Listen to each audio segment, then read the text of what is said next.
Hola, yo soy Nacho Imeri y te doy la bienvenida a nuestro podcast Startup Mentoring and Venturing.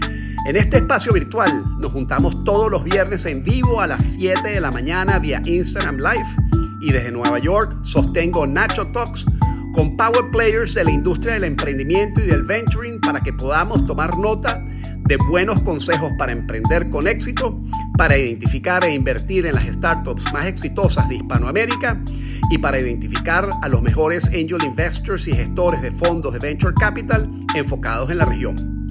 Te invito a escuchar y a aprender de la historia de nuestro invitado de hoy.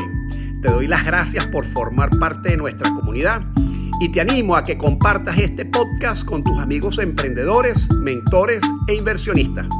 Y ahora, let's talk con nuestro invitado de hoy. Bueno, Pepe, estoy feliz de tenerte de invitado especial en este podcast Startup Mentoring and Venturing. Hoy es el episodio número 46 y es 5 de agosto del 2024. ¿Cómo estás tú, Pepe? Pues muy bien, muchísimas gracias por haberme invitado. Todo un honor el poder participar en este podcast y aportar. Así que muchas gracias de nuevo. Bueno, muy contento de que estés aquí con nosotros y contento también de que tomaste la decisión de reservar espacio en tu agenda para tener esta conversación tan interesante conmigo y la audiencia de este podcast, y darte las gracias también por ser generoso con tu experiencia y tu conocimiento que tiene que ver justamente con el propósito de este podcast. Como te lo he comentado en un par de oportunidades, esta iniciativa nace con el objetivo, Pepe, de resolver dos cosas que yo siento que pueden mejorar considerablemente en Latinoamérica, que es darle al emprendedor latinoamericano acceso a experiencia y conocimiento o mentoría, de manera tal de que los emprendedores puedan tomar nota de los buenos consejos que comparten mis invitados en este programa, de manera tal de que puedan tomar mejores decisiones de negocio y mejoren entonces los chances de que logren el éxito. Y lo otro que tratamos de resolver en este podcast es darle al emprendedor latinoamericano acceso a financiamiento y capital, y por eso me gusta traer a este programa invitados, pues que son inversionistas, que a veces son inversionistas ángeles, a veces son single family offices, a veces son fondos de corporate venturing como tú, VCs, personas que con su experiencia y su capital están apoyando a los emprendedores que en Latinoamérica están construyendo empresas muy interesantes, pues que a diferencia de lo que ocurre aquí en los Estados Unidos, son empresas que están resolviendo los grandes problemas muchas veces de la clase media, de la clase baja, lo que significa mejorar la calidad de vida del ecosistema, y mejor calidad de vida significa mayor estabilidad para toda la región, que es algo que le conviene a todo el mundo, ¿no? Tanto al emprendedor como a las familias empresarias, los family enterprises, a los inversionistas y a todas las personas que hacemos vida pues en este ecosistema tan interesante. Bueno, a mi audiencia le comento quién es el invitado que tenemos el día de hoy. Tenemos a Pepe Pascual. Pepe es buen amigo, tuve la oportunidad de conocerlo en Chile ya hace varios años, durante la época que trabajaba con el equipo de Guaira. En Guaira tuvo la oportunidad de hacer varias cosas interesantes. Fue head de scouting de Guaira Chile. Posteriormente fue director del portafolio de las distintas startups que fueron invertidas por Guaira. Y en algún momento, y seguramente con ocasión de la reestructuración del negocio de Guaira, pasó a ser parte del equipo de Cencosud, específicamente del equipo de Cencosud que puso en marcha una iniciativa de Open Innovation para imprimir la innovación a un negocio tradicional que tiene como que distintas verticales, pues. O sea, Cencosud es una empresa que se fundó en 1960, tiene supermercados, tiene tiendas tipo Home Depot de remodelación del hogar, tiene tiendas por departamentos, tiene centros comerciales en distintos países, inclusive tiene un brazo de servicio financiero. Y esta familia, lo interesante, este Family Enterprise, lo interesante que tiene es que entendió algo que yo comparto muchísimo con las familias empresarias de Latinoamérica, que para poder mantener la competitividad en el mercado es necesario innovar.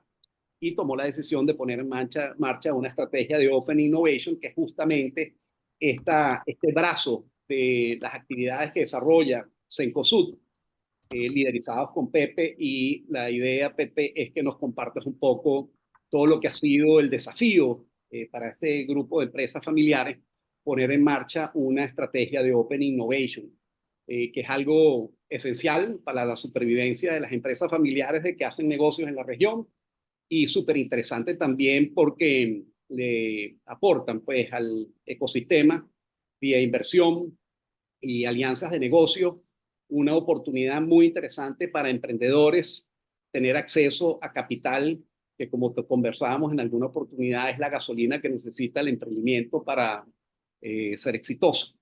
Entonces, de verdad, súper feliz de que estés aquí el día de hoy conmigo, compartiendo tu experiencia. Y como has podido escuchar en algunos capítulos del pasado de este podcast, a mí lo que me encanta es que mis invitados inicien la conversación compartiendo conmigo y la audiencia lo que fue la experiencia creciendo en casa, ¿no? Me interesa muchísimo saber si en tu hogar, tú sabes, se hablaba de emprendimiento o si por el contrario el emprendimiento era un tema que no se comentaba. Y si no se comentaba, tú sabes, me da curiosidad de alguna manera cómo te animaste, tú sabes, a vincularte con el mundo del emprendimiento y de la inversión de capital de riesgo o capital emprendedor, que es el nombre que a mí me gusta darle. Me encantaría iniciar la conversación con Sí. esa parte de tu historia, visualizando tu historia en una especie de timeline, ¿no? Vamos a empezar con lo que fue tu experiencia creciendo en casa. Yo era muy contento de que estés aquí con nosotros hoy. Muchísimas gracias, Nacho. Muchas gracias por invitarme. Pues mira, me hace mucha ilusión el contar la experiencia familiar, ¿no? Vengo de una familia de emprendedores y el ámbito de los negocios, del emprendimiento, se conversaba muy a menudo. Ahora, en ese momento no sabíamos que eso es emprender, era hacer negocios. Pero en realidad, cuando lo miro en retrospectiva, yo lo que escuchaba eran conversaciones de mis padres, específicamente de mi madre, buscó hacer algún emprendimiento, pero sobre todo de mi padre, que fue el que emprendió con sus socios, los que yo consideraba mis tíos. No son tíos familiares, ¿no? No son de sangre, pero son tíos porque eran socios de mi padre y estábamos todo el día juntos, ¿no? Y en esas conversaciones yo empecé a emprender y para mí era lo natural. O sea, para mí el iniciar cosas era algo bastante evidente dentro de lo que hay que hacer en la vida. Entonces, a mí no me resultó muy difícil amoldarme al mundo emprendedor, ¿no? De hecho, me llamaba desde pequeño.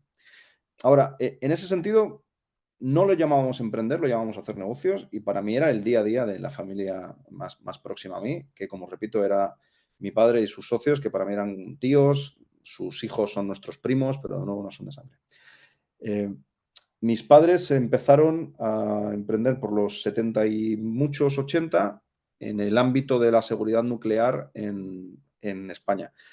Como todos sabemos, España, bueno, no tenéis por qué saberlo, ¿no? Pero España no empujó demasiado el ámbito nuclear, tuvo pocas nucleares y ellos tuvieron que, lo que se conoce hoy en día como pivotar, ¿no? Empezaron a desarrollar negocios adyacentes o incluso irse a sectores que no tenían nada que ver, ¿no? Y donde les fue muy bien fue en el ámbito del cerdo ibérico, ¿no? El famoso jamón ibérico español, que es carísimo y es exquisito, etcétera. Bueno, pues eso fue uno de los pivots que hicieron. Es una exquisitez ese jamón.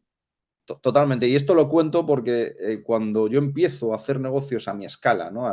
Tendría 11, 12 años, yo lo que hacía era comprarle el jamón ibérico a mi padre y venderlo en el colegio. Entonces eso es lo que hacía por diversión, hasta que ya llegó un punto que mi padre me decía, oye, estás vendiendo más que uno de nuestros accounts, ¿no? Uno de nuestros comerciales, ¿cómo es posible, no? Y como dejé de estudiar, yo siempre fui muy mal estudiante, a pesar de que me encanta estudiar, eh, yo empecé a sacar malas notas y lo que hizo mi padre fue cortarme el flujo financiero, ¿no? del cerdo. Y entonces ahí ya, bueno, pues nada, me centré en acabar los estudios. Pero recuerdo que desde muy chiquitito, 11, 12, 13, 14 años, yo era el que vendía cosas en el colegio. Era el típico busquilla que dicen en Chile, que empieza a comerciar. Entonces viene mucho de esa zona, ¿no?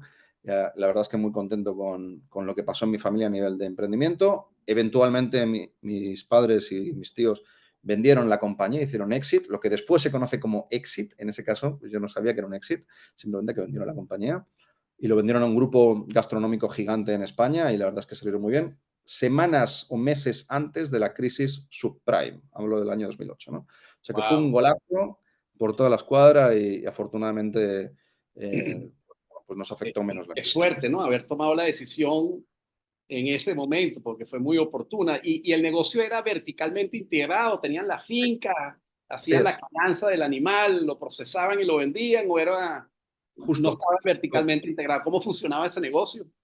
Le has dado, empezaron en los 80. A mí la historia me sobrecoge, ¿no? Me parece que es muy bonita.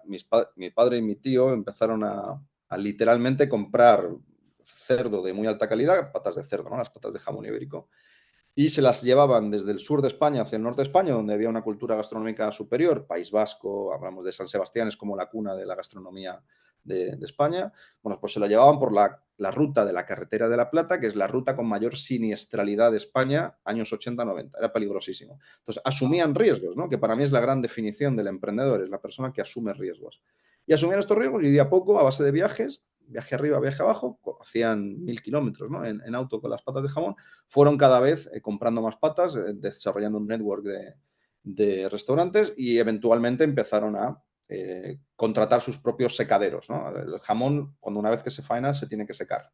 Y esos secaderos empezaron a construir desde ahí. Y ahí se fueron integrando hacia abajo, es decir, metiéndose, comprando fincas o arrendando campos, comprando los propios cerdos desde que nacen, incluso haciendo su propia empresita de pienso y de comida para cerdos, ¿no? O sea, hasta ese punto de tenerlo todo por la parte de abajo amarrado. Y por la parte de arriba empezaron a hacer también, todo esto en un periodo de 30 años, ¿no? Empezaron a hacer también secaderos, el matadero, secadero, la empacadora, que eso era una revolución, el que tú pudieras empacar con una máquina, restaurantes, marcas propias, empezaron a hacer la maquila, las marcas propias de cadenas como Capravo en España, que era importantísima, e incluso lo que mencionaba de los restaurantes, ¿no? Donde yo, ya con 17, 18, 19 años, me iba a trabajar a los restaurantes los fines de semana para poder ganarme unos euros, pero también por aprender el negocio desde dentro, ¿no? Porque mi intención era yo heredar ese negocio,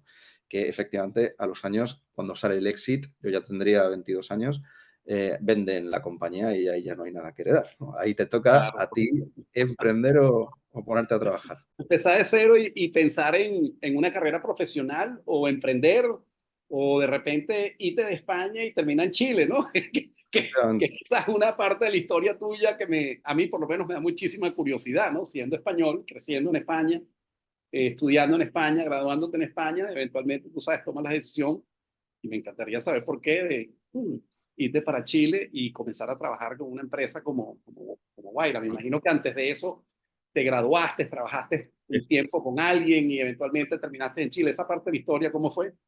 Eh, pues como lo has descrito, en realidad yo cuando me di cuenta de que decimos en España mi gozo en un pozo, cuando ya sabes que no vas a trabajar en el mundo del ibérico en el corto plazo ni en el largo, acabé la carrera. Yo, la verdad es que a mí la carrera me aburrió mucho el estudiar la carrera porque el contenido que había en una época donde ya había digital no se veía nada de lo digital, ¿no? A mí la verdad es que a ese nivel me frustraba mucho la universidad.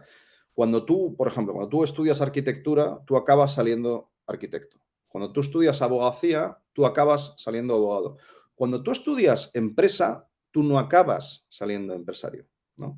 Entonces, a mí esa disonancia me hacía mucho ruido y yo quería emprender y emprender y emprender, ¿no? Entonces, cuando acabo la carrera, lo que hago es emprender y, por supuesto, me doy un golpe fortísimo, pero fortísimo, ahorros, familia, todo, intentando emprender en digital. Ese fue mi primer emprendimiento medianamente serio, ¿no? Antes en la universidad y antes con amigos había emprendido en locuras, ¿no? Desde mi primer proyectito así donde gané un poquito más de dinero fue el ámbito de chicles energéticos, que hoy en día, que suena muy gracioso, pero es posiblemente el peor caso de uso de los chicles y de la cafeína, ¿no? No vendimos nada, no había recurrencia, era un negocio horrible, pero eso fue como de las cosas que yo exploraba, ¿no? Ahí era brick and mortar, ahí era emprendimiento tradicional, que podemos decir.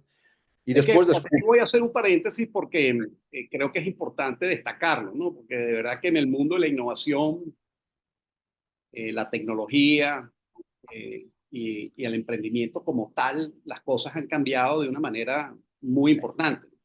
En esa época en donde tú estabas en la universidad y yo estaba en la universidad, no habían programas en donde el estudiante tuviese la oportunidad no solamente de aprender temas que tienen que ver con negocios, sino programas o universidades que apoyaran a esas personas que estaban estudiando negocios, pero que tenían perfil emprendedor y que tenían ganas de montar un negocio al salir de la universidad. Simplemente te daban la teoría para que esa teoría tú la aplicaras con una empresa multinacional o empresa grande familiar Así es. que, bueno, te contrataba y tú hacías carrera dentro de esas organizaciones. Es decir, no te entrenaban en la universidad para salir con experiencia práctica para montar un negocio, no te ponían a la mano mentores y no te ponían a la mano capital, que son las cosas que necesitas para sacar adelante un proyecto exitosamente, ¿no? Entonces, qué bueno que esas cosas han ido cambiando poco a poco en el tiempo y por eso es que hoy en día es muchísimo más fácil emprender en negocios de base digital que antes, ¿no? Porque ahora sí tienes acceso a esas cosas que eran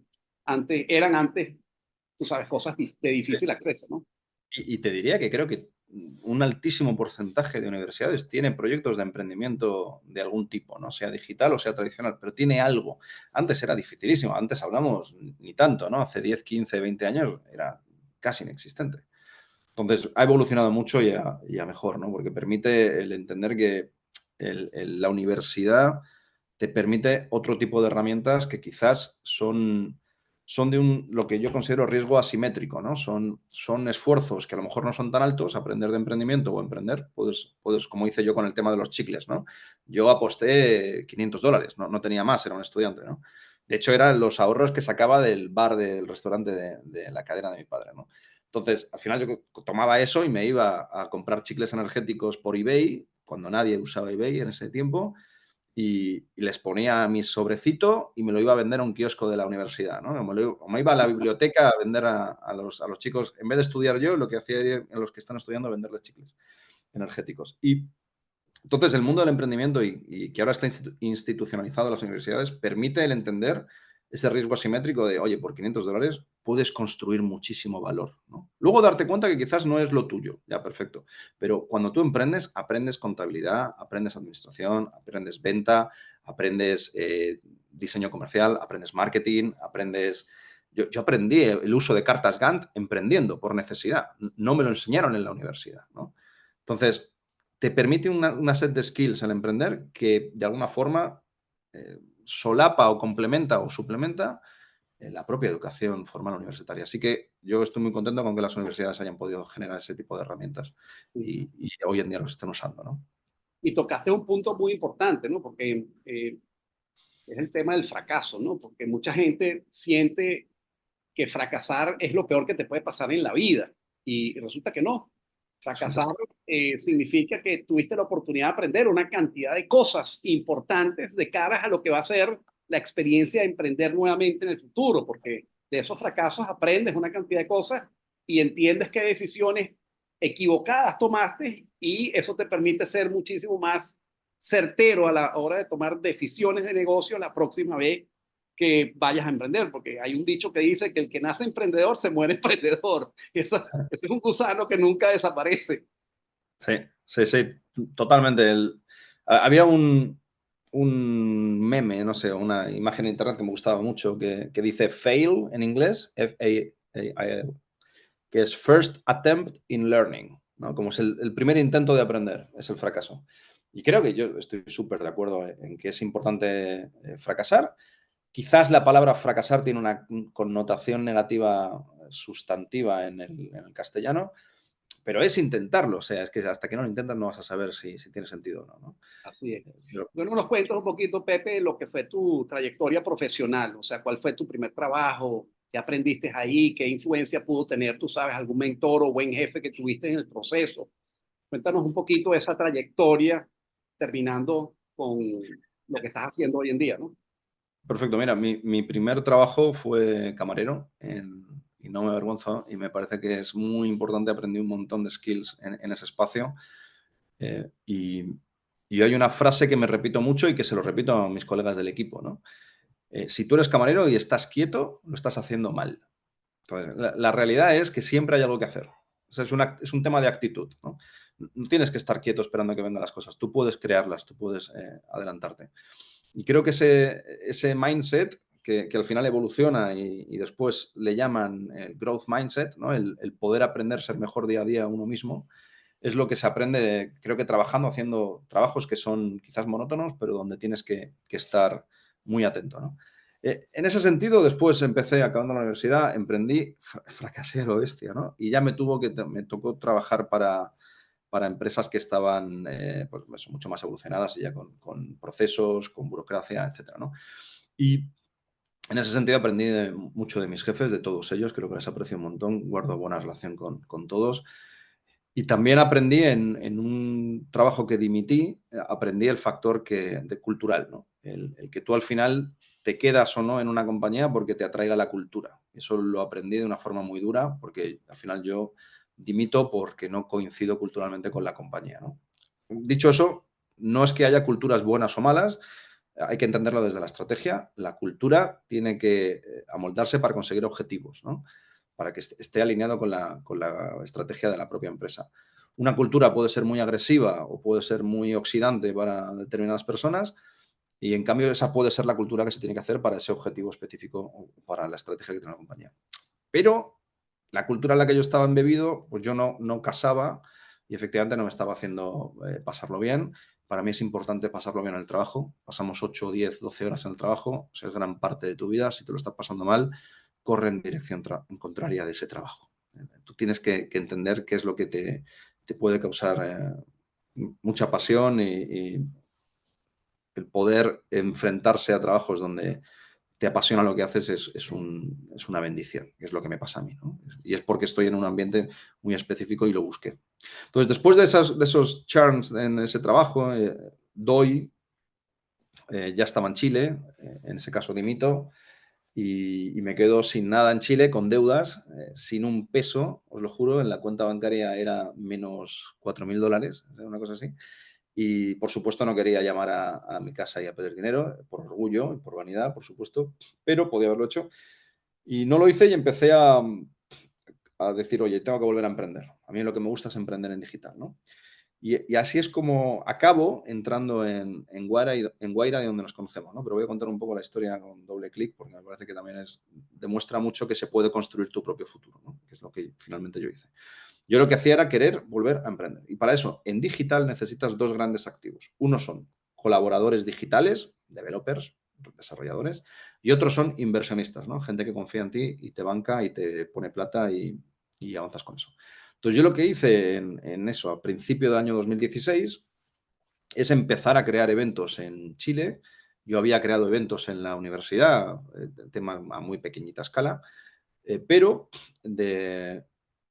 en Chile lo que empecé a hacer fue eventos a pequeña escala en coworkings donde convocaba a developers para que contasen su historia y donde convocaba, en otro lado, curiosamente las oficinas de Guaira, convocaba a emprendedores para que hicieran un pitchearan a inversionistas, ¿no? Y me buscaba inversionistas, me estudiaba los modelos de negocio de los emprendedores, les daba feedback, les veía el pitch, etcétera. Hacía una curación de contenido para que el evento saliera bien, ¿no? Ambos eventos, dos eventos, los de developers, contar una historia, y los del pitch, el traer inversionistas, era con la lógica de decir, voy a ir identificando developers, voy a ir identificando inversionistas, ¿no? Porque quería emprender. Y en ese momento salta una persona que luego fue mi jefe, que le tengo muchísimo aprecio y del cual creo que aprendí la inmensa mayoría de cosas que sé en el ámbito de corporate venturing, que me propone, me ¿Quién dice, fue? oye, es Claudio Barahona, por supuesto, que está en Alaya Capital, Gran amigo. espero que esté escuchando. Entonces, ahí aprendí mucho de él, pero antes de eso me dice, oye, esto que tú haces, habíamos convocado, no sé, 5 o 6 eventos. El evento se llamaba Elevator Pitch Santiago. Esto estamos hablando de mitad del 2016. Y curiosamente en las oficinas de Guaira, tú te acordarás, ¿no? En las oficinas de Guaira en Chile, estaban en Manuel Montt, había un espacio donde había una especie de ágora, un teatrito pequeño, que daba la salida al ascensor. Entonces, el evento se llamaba Elevator Pitch Santiago y había tanta gente en el evento que había gente dentro del ascensor viendo el evento. Eso es peligrosísimo, ¿no? Se cae el evento y se cae el ascensor, tienes una desgracia. Pero estaba lleno, llenísimo, ciento y pocas personas, o sea, todos como alfileres. Bueno, el caso es que empiezo a hacer esos eventos y con la buena fortuna que pilla la suerte preparado, y en ese momento, pues Claudio me dice, esto que tú haces, en mi mundo se llama scout, buscar compañías para el interés de otra persona, ¿no? Generalmente inversionistas. Y curiosamente se nos acaba de ir nuestro scout, lo ha fichado una compañía del portafolio, hay una plaza libre, vamos a convocar un proceso la semana que viene, ¿te gustaría participar? ¿No? Y ahí, pues por supuesto, porque te pagaba es hacer lo mismo, pero pagado, ¿no? Que es magnífico, ¿no? Claro. Yo no tenía, de nuevo, no tenía ningún tipo de intención Pagado, pagado, Pepe, pero adicionalmente pagado por hacer algo que te encanta hacer. sí, sí, pues yo creo que la clave luego descubrí que lo que se llama, o sea, que lo que a mí, yo coincido en el ámbito de ese tener un trabajo apasionado, los japoneses lo llaman el ikigai, creo que lo habréis escuchado alguna vez, el ikigai. Yo al final era mucho más básico, ¿no? Yo creo que lo que tienes que hacer son cosas que harías gratis. O sea, si tú haces cosas gratis, porque te encanta el mero hecho de hacerlo, muy posiblemente alguien le va a poner valor a eso. Le va a decir, oye, yo esto lo haces gratis tú, te pago, hazlo para mí, ¿no? Entonces ya no es gratis, ya te están pagando. Bueno, para mí eso era lo que significaba pasión. Entonces a mí me pilló en ese espacio, yo no tenía que hacer, iba a emprender, emprendí, de hecho, en medio, y fue bastante transparente a Claudio, emprendí un mundo madre mía, de gimnasios, es en el ámbito de gimnasios, pero esto era lavandería para gimnasios. Nosotros lo que le ofrecíamos era una plataforma que permitía a los gimnasios tener toallas disponibles, ¿no? Pero de una forma digital. Esto es antes de que existiera Rappi, antes de que existiera cualquier tema de gig economy en Chile, año Tú sabes 2000. que te quiero compartir pues este detalle. Yo no sé si tú te acuerdas de esa conversación, pero como decía al principio de este podcast, tú y yo nos conocimos Sí, haciendo cierto. vida en el ecosistema de la oficina de Guaira, Chile. Que tú estabas de scout, eras responsable de identificar las buenas oportunidades de inversión para incorporar startups al portafolio de Guaira, y yo estaba lanzando el negocio de tu motorizado antes que Rappi, que es una Sí, empresa de Delivery Express que contó con el apoyo de Guaira Venezuela en Chile, y sí, sí. Claudio, nuestro común amigo, me habilitó un espacio que estaba disponible en las oficinas de Guaira para lanzar el negocio de tu motorizado en Chile, ¿no? Entonces, recuerdo que cuando nos conocimos, una de las conversaciones que tuvimos, Pepe, fue justamente Esa. esto que estás contando ahorita. Pues, cónchale, ¿cómo hacemos para hacer una alianza de negocios entre tu negocio de toallas y ropa? Pues de acuerdo que había ropa para los gimnasios, con tu motorizada para mover las cosas más rápido. Es verdad, es verdad. Me acuerdo que te envié un email, hablamos ahí, estuvimos hablando, qué interesante, es verdad, sí, sí. Qué divertido. Pues Sí, sí, señor. bueno, pues eso, como puedes observar, no funcionó. Tuvimos mil historias también y ahí decidí centrarme full time en Guaira y ahí pasé 5 años en total, ¿no? El primer año y medio como scout, como analista de inversiones, trayendo carne a la mesa, le decíamos carne a la mesa en el sentido más de asado chileno, pero era trayendo oportunidades que pudieran tener sentido, ¿no? Y después pasé a Portfolio Manager, donde estaba metido en los directorios como observer o como director. Y por último, los últimos 2 años y medio fueron como Investment Manager para toda la región Hispanoamérica. Como mencionabas, Guaira se regionaliza en el 2019 y se busca hacer que haya un Guaira Hispanoamérica, ¿no? Y yo asumo la parte de inversión, Scout en inversión, ¿no?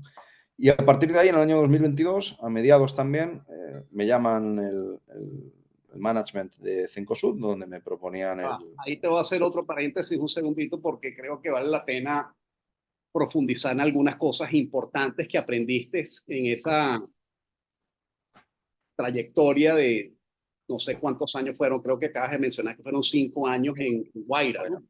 Que sí, tiene que ver con tu responsabilidad, que fue foco en toda la parte del deal flow, de lo sí. que es la gestión de un fondo de corporate venturing de Telefónica, Movistar, y me encantaría, tú sabes, que compartas con la audiencia, que como te comentaba al principio, hay muchos emprendedores que escuchan este programa, también familias de alto patrimonio que escuchan este programa y gestores de fondos. Me encantaría que compartas un poco lo que era tu estrategia a la hora de hacer ese scouting de manera efectiva. ¿Cómo seleccionabas tú esas startups cumplían con una serie de requisitos para ser consideradas seriamente como un target de inversión por parte de Guaira. Hemos conversado muchísimas veces este tema en este podcast, entonces se han resaltado muchas cosas, como por ejemplo, si el negocio es importante, pero más importante son los gestores del negocio o los jinetes del caballo que están impulsando el crecimiento de una startup. Hemos hablado, tú sabes, el tema de las métricas, pero me da curiosidad escuchar lo que fue tu experiencia durante 5 años seleccionando co-founders que estaban construyendo empresas exitosas que terminaron siendo parte del portafolio de Guaira. O sea, ¿qué recomendaciones le harías tú a un grupo de emprendedores para mejorar los chances de ser seleccionado por un inversionista y recibir inversión de un inversionista, sea el que sea, un angel investor sofisticado, un brazo de corporate venturing de una empresa familiar como esta o de una multinacional, o un VC, o un single family office? O sea, mi mayor consejo es alineamiento de expectativas desde el minuto uno. O sea, tener muy clarito qué es lo que uno busca y qué es lo que el otro puede aportar y viceversa, ¿no? En esos 5 años pasé por varios roles, ¿no? Y efectivamente yo entré con el mandato de Claudio Barahona de decir no vamos a hacer más convocatorias. Recordamos que hasta el año 2016 y medio Guaira hacía una convocatoria, en algunos casos hacía 2 convocatorias al año, ¿no? Y con eso llegó a invertir hasta esa época más de 800 compañías. Recordemos que el proyecto Guaira no solamente es Chile, sino es toda Latinoamérica, México, Brasil, Argentina, Chile, Perú, Colombia. Y en España estaba Madrid y Barcelona, que eran 2 entes también que tenían su propio deal flow, y aparte, pues en Irlanda, cuando Telefónica tenía presencia en Irlanda, Inglaterra y Alemania, ¿no? También estuvieron en Praga. Entonces, había un portafolio gigante, hoy en día creo que son más de 1.200, y nosotros fuimos los pioneros con Claudio en parar de hacer convocatorias. Y lo que hacíamos era una lógica de scouting, se le dice scouting 360 o scouting 24/7. Entonces, primero es el alineamiento de expectativas, y a mí el gran aprendizaje que me dio Guaira es que si no hay un proyecto a nivel de corporate venturing, ¿no? Si no hay un proyecto estratégico, va a ser muy difícil que puedas crecer con la compañía. Entonces, te puedo invertir, puedes hacer algún tipo de negocio. Escalar con la compañía es lo que con altísima probabilidad no va a suceder. Tiene que haber un proyecto estratégico y tienes que estar muy desde el principio en ese proyecto estratégico. Eso es como mi mayor recomendación, alineamiento de ¿Y qué expectativa. es eso? Describe qué es un proyecto estratégico. Un proyecto estratégico suele venir de un mandato del directorio. Un mandato del directorio dice, por ejemplo, tenemos que reducir la merma a 0. Como un objetivo del directorio es, lleguemos, estoy hablando de un objetivo dentro de un posible objetivo dentro de 5 sub, ¿no? Pero hay que reducir la merma. Entonces, bueno, pues se alinean las unidades para golpear ese KPI específico, ¿no? Se hace una bajada, se ve cómo los países van a aportar, se pone unos incentivos y unos medidas, ¿no? Para ver cómo los países están aportando en ese objetivo, y ahí en ese momento es cuando tú propones nuevas instancias, ¿no? Yo diferencio un proyecto estratégico de un desafío táctico. Lo que creo que muchas veces se ve en áreas de innovación abierta de los corporativos son desafíos tácticos, cosas que necesitas ahora, mañana para para seguir operando, ¿no? Yo eso lo veo como una lógica de 1 a n. O sea, si yo hago esto, ¿cómo lo hago más rápido? Ya. Donde está la gran captura de valor son en los 0 a 1, en los que todavía no está hecho nada, pero efectivamente puede ser una nueva oportunidad de negocio o un gran flujo de ahorros reiterativos y recurrentes, ¿no? Ahorros recurrentes o ingresos recurrentes. Entonces, bueno, creo que hay que saber entender bien con el área que estés trabajando. Generalmente estoy hablando desde el ámbito del corporate venturing, el entender cuál es el impacto, qué expectativas hay de esto, qué papel juega tu startup, y si es un proyecto estratégico siempre va a haber una contraparte fuerte. Si es un desafío táctico, vas a depender del budget de las unidades que están operando, que es diferente. Cuando tú estás en esa pelea, si hay poco budget, te vas a pelear por algo pequeño. Si es un proyecto estratégico, la conversación es diferente, es más de co-creación, más de escalabilidad, más de asegurarse que eres el partner correcto, etc. Eso es mi mayor consejo Okay, hoy en pero día. vamos a suponer que yo sea, o cualquiera de las personas que escuchan este podcast, ¿no? Que sean emprendedores, ¿cómo esta información que tiene que ver con la estrategia de corporate venturing de una empresa familiar o de una multinacional es información que muchas veces es privada. Hay Sí. algunas personas algunas empresas familiares o multinacionales que comparten un poco lo que es la información de lo que están buscando, pero muchas veces la información está incompleta, ¿no? Entonces, ¿en dónde un emprendedor puede conseguir esta información para llegar preparado al día del pitch, ¿ok? Para mejorar los chances de que recibir la inversión del brazo de corporate venturing? Y por el otro lado, ¿cuáles son esas cualidades o aptitudes del grupo emprendedor que tú ves o analizas a la hora que estás evaluando la posibilidad de invertir en esa startup? Bueno, voy a empezar por cómo conseguir esta información, ¿no? Con quién tienes que hablar para entender cuáles son proyectos y cuáles son desafíos, ¿no? A ver, el ámbito de los proyectos está en una cúpula muy alta. Entonces, lo que tienes que entender es cómo se toman esas decisiones en un corporativo. Hablamos corporativo, compañías a lo mejor que son públicas o compañías que tienen una dimensión muy grande. Varias de los usual suspects en Chile, todo el mundo sabe que es un corporativo. Bueno, la mayoría de las compañías grandes suelen tener o un área de desarrollo corporativo o un área de estrategia o incluso un órgano de innovación, una entidad de innovación. Ahí está la conversación. Ahora, dentro de esos proyectos estratégicos son responsables las unidades ejecutoras, ¿no? Las unidades de negocio. Pueden ser unidades de apoyo o unidades de negocio. Ahí los gerentes generales son de esas unidades, por ejemplo, gerente de infraestructura de tecnología, ¿no?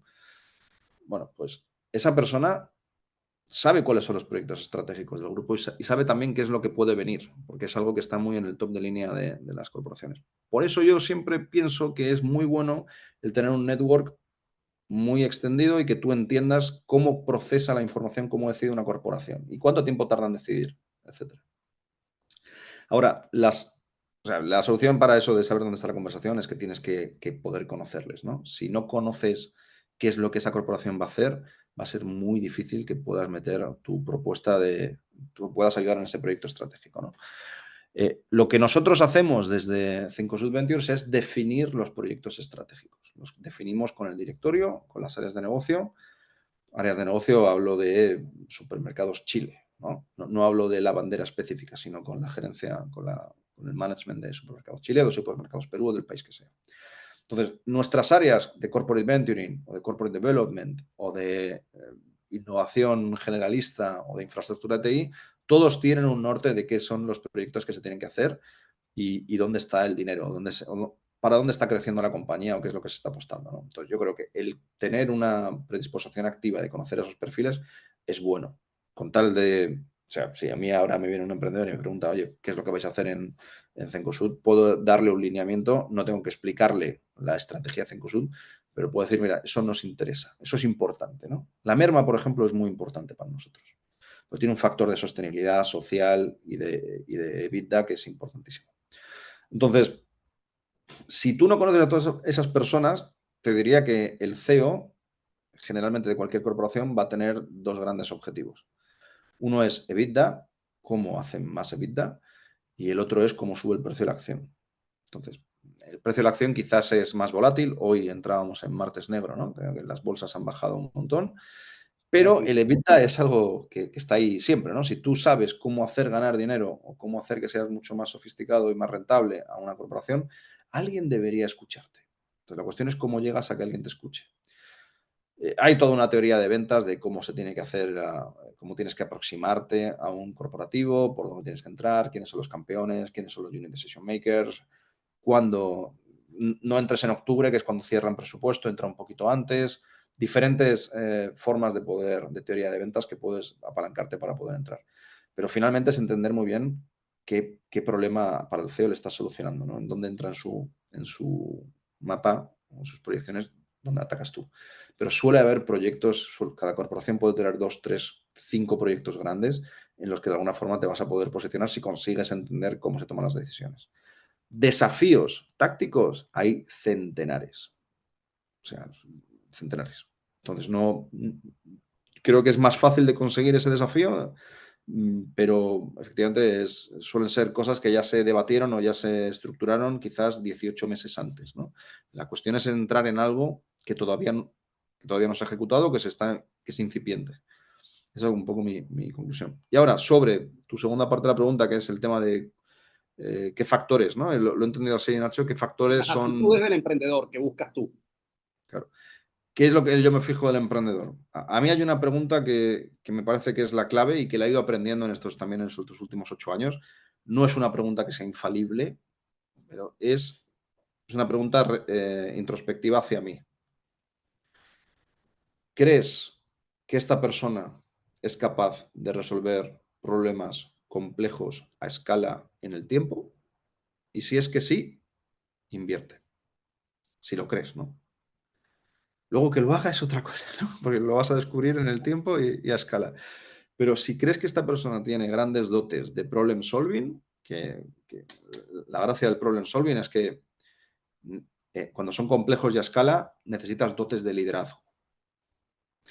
Si necesitas dotes de liderazgo porque es algo complejo y a escala, necesitas dotes comunicacionales. Necesitas poder tener una credibilidad de haber ejecutado. O sea, hay muchas cosas, muchos skills y conocimiento que tú tienes que tener para poder resolver problemas complejos a escala y en el tiempo.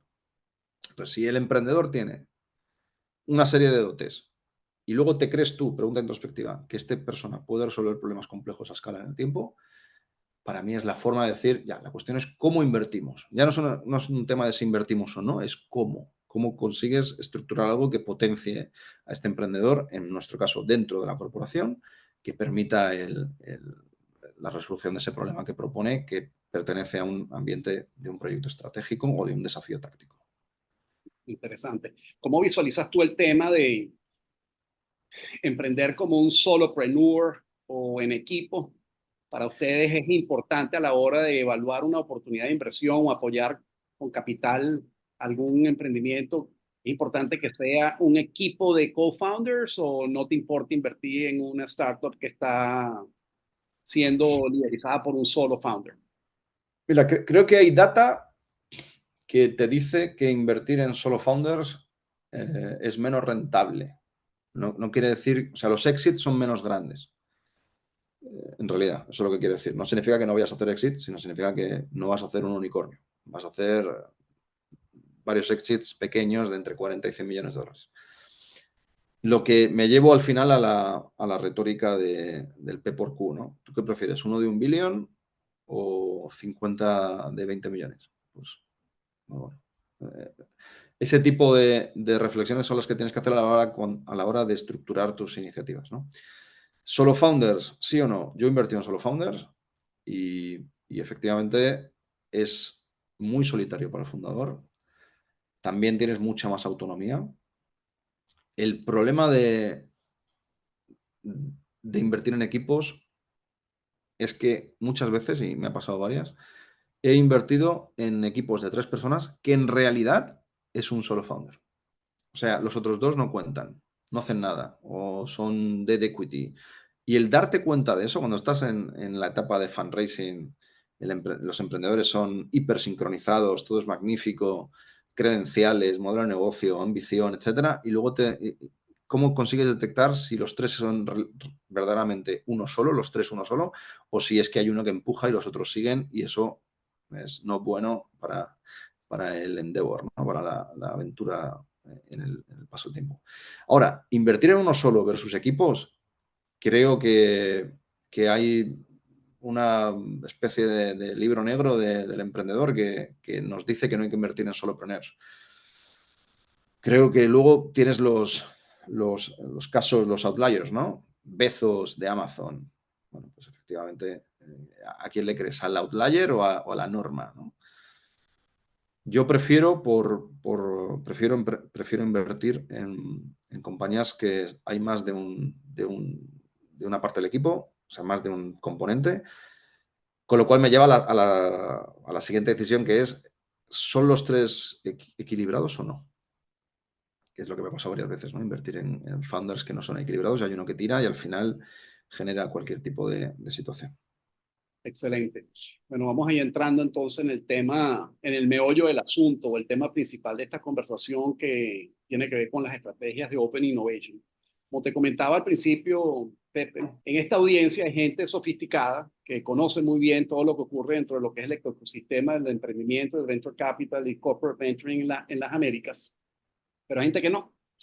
Entonces, antes de empezar a hablar de la estrategia de Open Innovation de Cencosud, a mí me encantaría que tú expliques un poco qué es una estrategia de Open Innovation y por qué es tan importante para una empresa familiar importante que está haciendo negocios en uno o múltiples países y para una multinacional, tomar en cuenta y de manera seria todo lo que tiene que ver con innovación de manera tal de mantenerse pues competitivas en el tiempo. Muy bien. Lo voy a explicar con dos preguntas muy simples que hago a cualquier persona de la compañía, ¿no? Generalmente a gerentes o cargos gerenciales. Son dos preguntas que definen innovación abierta. Una es, tu unidad, tu gerencia, ¿tú crees que necesita innovar? Ha habido gerentes que me han dicho que no, cosa que ya parte mal, ¿no? El experimento. Y la segunda pregunta es, ¿crees que esa innovación la puedes conseguir con terceros? O sea, ¿puedes innovar de forma abierta con terceros? Y aún así te sigues encontrando personas que te dicen que no. Bueno, a ver, para mí la gran palanca de innovación abierta es que hay un long tail, ¿no? Una larga cola de ingenieros, eh, m- emprendedores, personas capacitadas con credenciales que ya ha pasado por lo que tú estás enfrentando o incluso que puedan afrontarlo con otra perspectiva. El no abrirse es contraproductivo para la compañía. Es decir, no hay razón para no hacer innovación abierta. Tienes que hacer innovación abierta. Porque el coste de oportunidad de no hacerlo es perder competitividad, es disrupción, es menores márgenes, menor velocidad. Hay un gran factor cultural de traspaso de ideas, de ese cambio de ADN, cambio de procesos, cambio de cómo vemos las cosas, que sucede en la propia relación. Oye, ¿cómo os comunicáis internamente con esta aplicación, de esta forma? Y ahí la corporación asume ve eso, lo valora y dice, oye, esto es muy interesante. Quizás no tiene nada que ver con el negocio, pero le acaba de dar un way of work o una forma de trabajar que le hace mucho sentido. Y eso es un caso real que nos ha pasado en Cencosud, ¿no? Este específico que hablaba. Y así, mil historias. O sea, no tiene sentido seguir siendo críptico, no tiene sentido seguir siendo reservado, tienes que abrirte. Ya, ok, tengo que abrirme totalmente. O hay mecanismos que me permiten el poder tener ciertas reservas, ¿no? Los famosos NDA. Bueno, yo recomiendo no firmar NDAs de primeras, ¿no? Recomiendo entender si la otra contraparte está a la altura de lo que tú buscas. Pero es un desde, no es un principio. Oye, si tienes miedo, asegúrate de firmar un NDA. Quita el riesgo de la relación. Entonces, tienes que innovar, tienes que hacerlo de forma abierta. El mundo es mucho más rico de lo que pensamos, más allá de nuestras fronteras, ¿no? Y una vez que tú liberas eso, bajan, bajan otro tipo de beneficios para la compañía. Por ejemplo, en esta polinización cruzada que hablaba de cambio de procesos, pues también hay cambios de equipos. Hay emprendedores que trabajan con un corporativo, que se aburren de su startup y que el corporativo dice, oye, me gustaría que te vinieras. Eso lo hacemos también. No es levantarle a la persona, ¿no? O no tiene por qué serlo. Y de la otra forma también, oye, me gusta mucho cómo lo estáis viendo. eh, Esta compañía me dio la oportunidad de poder trabajar aquí, pero en verdad veo que tu startup es mucho más choro y creo que esto puede ser muy bueno para mi evolución. Bueno, pues si no hubiera habido esa interacción, esa polinización, es muy difícil que las personas hubieran tenido la oportunidad siquiera de que esa startup o que ese corporativo les conociera. Hubieran sido un currículum más. Entonces creo que hay mucha interacción, mucho aprendizaje, mucho cambio de procedimientos, etcétera, muy rico que permite que solamente eso ya te hace tener que innovar, ¿no? Ahora, voy a por lo que nosotros defendemos de por qué tienes que hacer un área de innovación abierta. Como mencionaba antes, el objetivo de un CEO debería ser el precio de la acción y el EBITDA. Lo que te permite la innovación abierta es, primero, entender que hay un océano de personas dedicadas a solucionar problemas y que con altísima probabilidad, en un mundo plano, globalizado y digital, con altísima probabilidad lo que tú estás intentando resolver ya se ha resuelto en Yakarta. Bueno, la cuestión es cómo encuentras esa innovación en Yakarta, ¿no? Bueno, pues ahí es donde entra la estructuración de áreas de innovación abierta, ¿no? Es decir, bueno, como sucedió en Telefónica en mi caso, tengamos un scout. Un scout es, creo que la palabra literal en inglés significa explorador, ¿no? Alguien que explore y que esté viendo qué tecnologías, qué compañías están teniendo cierta relevancia y que eso se transmita dentro del corporativo, ¿no? El tener un scout no te va a garantizar innovar, te va a garantizar el conocer la innovación, ¿no? Ya depende de la calidad del scout o de los grupos de scouts que se tengan. Lo puedes externalizar, ¿no? Puedes tener una consultora. Guaira hace esto hoy en día, ¿no? Genera partnerships con otras corporaciones para poder desarrollar Scouting 360, donde le mandan informes dentro de sus verticales de qué es lo que está pasando, ¿no? Entonces creo que hay el hecho de tener eso ya es positivo. Ahora, ¿dónde entra la parte de EBITDA y valor acción, ¿no? Que mencionaba antes? Cuando tú descubres innovaciones a escala y ya decides con cuál vas a trabajar y tienes un equipo dedicado a absorber esa innovación, a traerla para acá, a trabajar con las compañías, eso ya es una estructura mucho más sofisticada, son estructuras pequeñas, a pesar de poder tener la historia de que son caras. Tener un equipo de innovación abierta de 10 personas no es tan caro, estamos hablando entre personas de alto, mayor cargo o menor cargo, pueden ser $50.000 mensuales, es unos, ponle que con otras cositas, $700.000 al año. Para una corporación de 100.000 empleados no es relevante. Hablamos solamente de la lógica de scouting, buscar temas, desafíos que se tengan. No estamos hablando de proyectos, ¿no? Los proyectos son los que tienen generar proyectos, que es lo que nosotros hacemos en Cencosud, sí que son de un valor mucho mayor, ¿no? Porque tienes que orquestar diferentes unidades y países simultáneamente, ¿no? Para que estemos todos alineados. Pero un desafío de innovación, que es lo que hoy en día te diría el 90% del ecosistema de innovación latinoamericano está centrado en resolver desafíos de innovación, no son equipos tan grandes. Si no quieres pagar eso, puedes tener una consultora que te empiece a ayudar, ¿no? O sea, el entry level puede ser la consultora. El objetivo final yo recomiendo que sea quizás un híbrido o finalmente full internalizado. Equipos de innovación, no hay que, ¿cómo decir? No hay que ser muy romántico con esto. Son equipos de project management, o sea, son gestores de proyectos. Ahí está el proyecto, tenemos que implementarlo, esto van a ser los KPIs, vamos a medirnos, etcétera, ¿no? Ahora, cuando hablamos de EBITDA como foco, cuando tú sumas todas las iniciativas que has hecho de innovación, al final tú puedes referenciar un ahorro o un nuevo ingreso o lo que fuera al EBITDA final de la compañía. Y lo que yo recomiendo y lo que creo que se tiene que hacer es que ese EBITDA supla todo el esfuerzo de innovación. O sea, se pueda netear con el esfuerzo de innovación. Esto nosotros en Cencosud ya lo hemos conseguido. Y es muy interesante porque quita todas las cuestiones de si hay que innovar con terceros, de si es rentable, de no, esto va a la vena, que tiene que ver mucho con la tesis de Cencosud Ventures, ¿no? Cómo el modus operandi o la tesis, luego puedo entrar en la tesis de inversión, ¿no? Pero esto es la tesis que fundamenta la estrategia de Cencosud Ventures.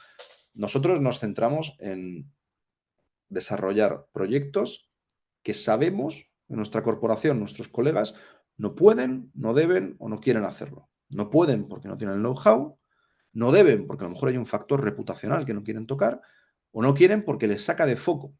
Ya, bueno, en el momento en que tú sacas, tú dices, oye, esto está alguna de estas causales, cualquier cosa que suceda, ese EBITDA es de Cencosud Ventures. Lo puedo reclamar, porque si no, no hubiera sucedido. Bueno, pues cuando tú coges todos esos EBITDA que has hecho, los sumas y dices esto ha sido por nosotros, la conversación con el directorio, con los gerentes generales, etcétera, es mucho más sencilla. Porque te conviertes en un generador de EBITDA para los negocios. Te lo adjudicas tú, no te lo quedas. Hoy en día no nos lo quedamos, ¿no? No acaba en nuestra cuenta bancaria Cencosud Ventures, acaba en la cuenta de los negocios. Pero al negocio le dices, esto es mío, aquí es donde estoy pegando valor. A esta tesis le decimos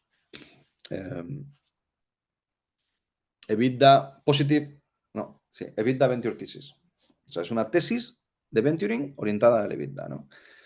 Y está basado en una filosofía contraria. Yo hablaba antes que buscamos cosas que no debe hacer, no quiere o no puede la corporación, ¿no? Y esto lo que yo he hecho no es no es ninguna genialidad, es tomar el ADN del contrarianismo del Venture Capital y llevármelo a la estrategia corporativa.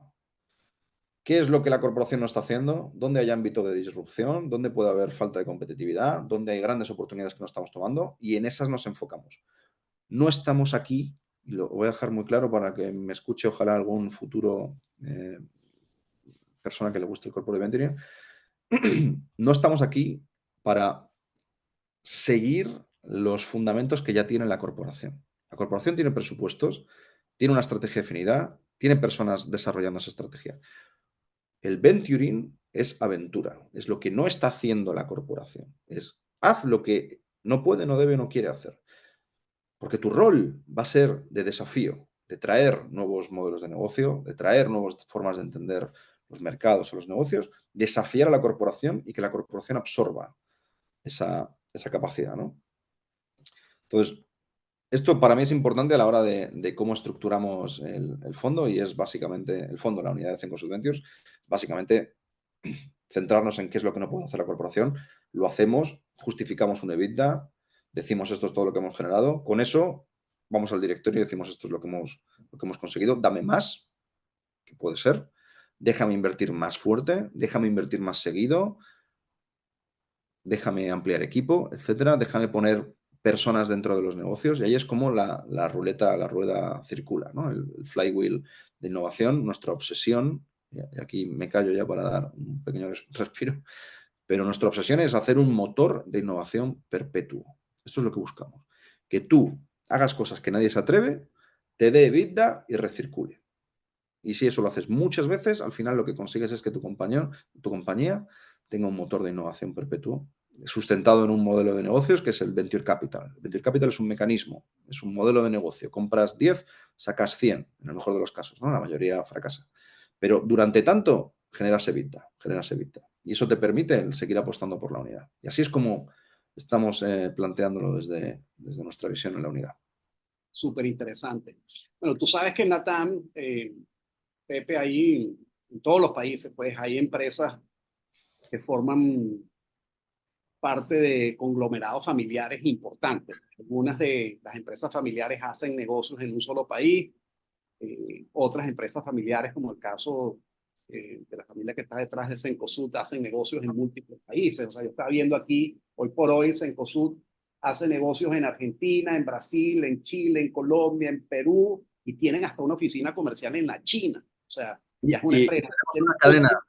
Nacho, ¿Ah? te corto, tenemos una cadena en el sureste de Estados Unidos, The Fresh Market, que Ah, es de bueno, grosería. imagínate. O sea, entonces el footprint es enorme, ¿no?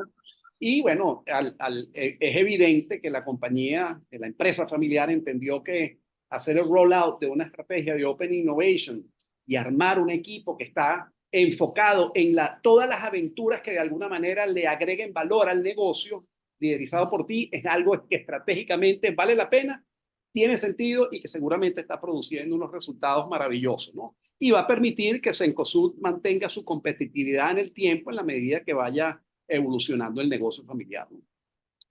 Pero me da curiosidad y me encantaría que compartas con la audiencia cómo hace una familia que tiene un negocio importante en un país determinado o en un grupo pequeño de países, que escucha esta conversación que estamos teniendo tú hoy para hacer el rollout de una estrategia de Open Innovation. Bueno, ustedes tienen el presupuesto para armar un team de 10 personas liderizados por ti y tú estás trayendo una experiencia enorme que viene de Guaira, que probablemente permea y aplica a todos los integrantes de tu equipo. Pero ¿cómo hace una empresa familiar que quiere hacer Open Innovation, que de repente es chilena y descubre el programa de Open Innovation que tiene Corfo, por ejemplo, para por primera vez innovar, ¿ok? Sin tener conocimiento de la materia? Porque, y de repente, sin saber exactamente cuáles son los resultados que va a obtener, porque armar un equipo como el que armó Cencosud cuesta plata, que de repente para una empresa familiar más pequeña puede resultar muy costoso. Entonces, ¿cuáles son los pasos que tiene que seguir una empresa familiar ya de una dimensión significativa para implementar una estrategia de Open Innovation? Bien. Bueno, yo parto siempre por la visión. Si la visión de la compañía, de esta familia, ¿no? que decide o que hoy en día tiene el control de una corporación, si la visión de esa familia no es ambiciosa, no tiene un futuro palpable, realizable, no es aspiracional, etcétera, con altísima probabilidad da lo mismo que innoves o que no. Entonces, primero, la visión tiene que ser atractiva por una sencilla razón. Los emprendedores que están ahí fuera te van a pescar si confían en tu visión. Cuando hablamos de la visión de Cencosud, de por qué estamos haciendo esto, los emprendedores se le iluminan los ojos, ¿no?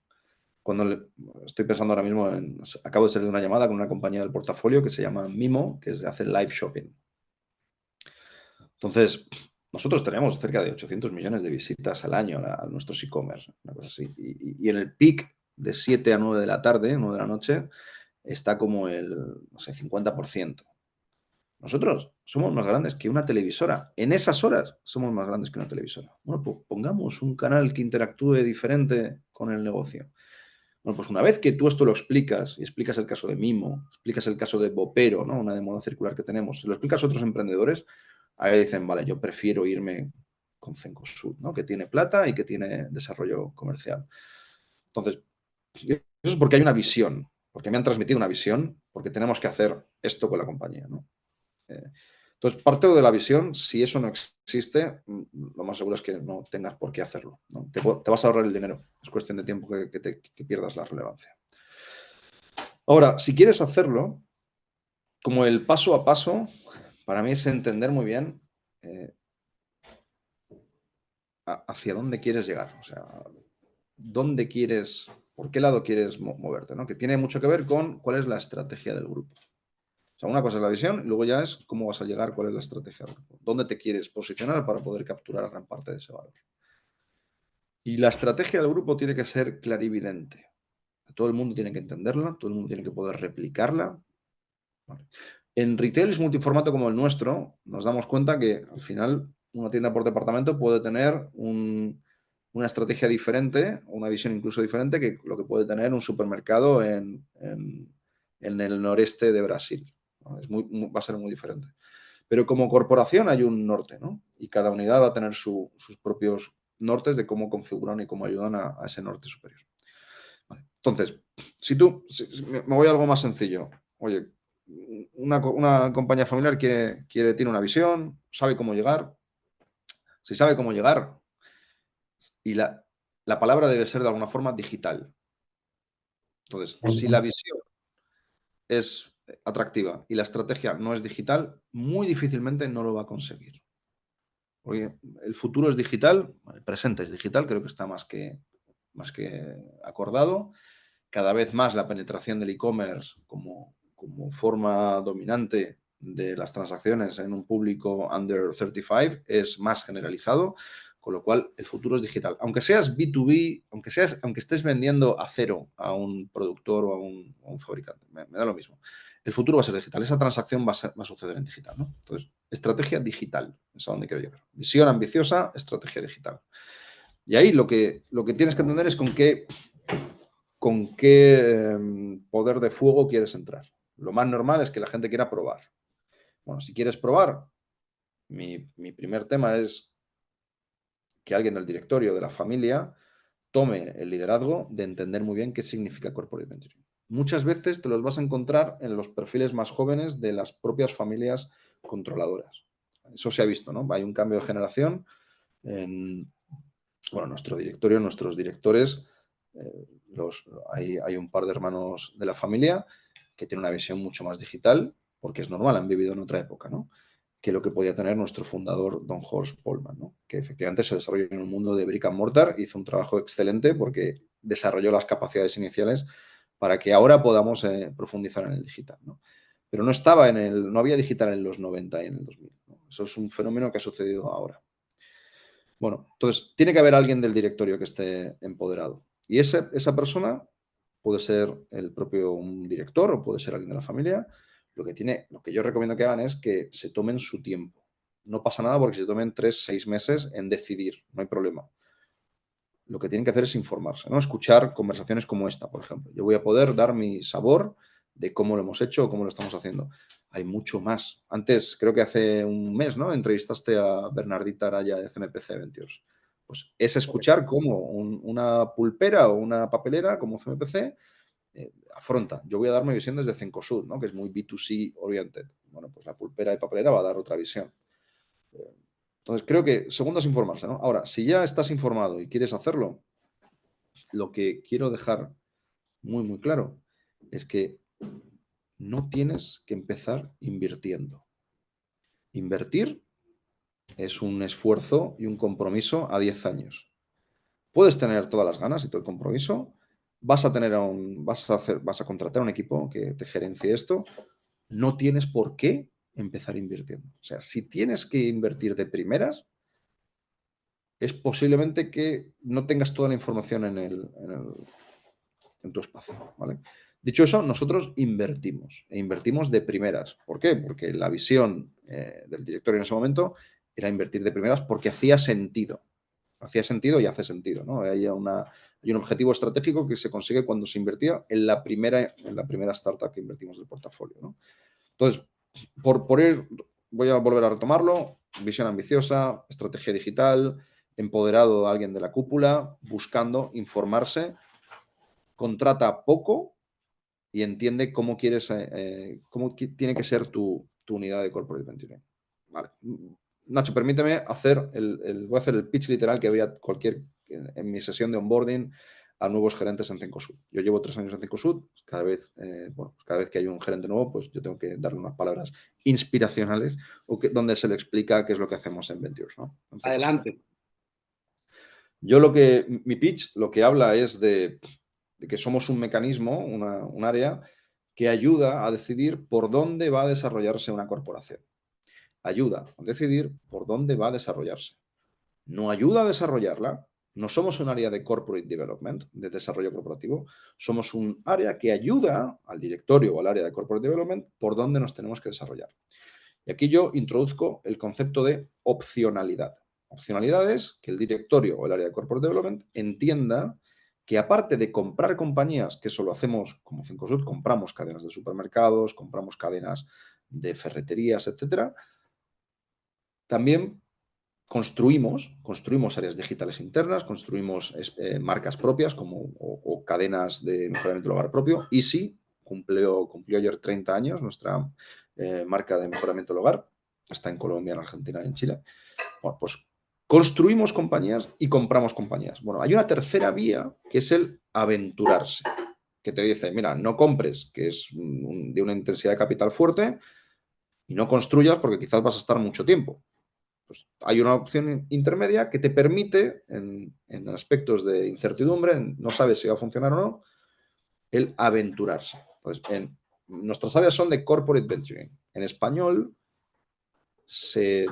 yo le llamo, cuando le hablo con gerentes de cualquier tipo, ¿no? En Cencosud, le digo que somos un área de aventura corporativa. Entonces, es cómo la corporación se aventura a probar cosas nuevas, ¿no? A desarrollarse por formas nuevas. Bonito Lo bueno nombre. Área de aventura corporativa. Espectacular, me gusta. Exacto, sí, sí. No se lo escuchó a nadie, ¿no? Pero para mí, cuando yo hablo de corporate venturing, pues hay gente que me dice, ¿por qué hablas en inglés? Literal, si eres español. Incluso me echan me desafían diciendo que por qué hablo con Spanglish. Pero es un área de aventura corporativa, al igual que tienes áreas de desarrollo corporativo, ¿no? Bueno, pues esto es un área de aventura corporativa. ¿Cómo nos aventuramos?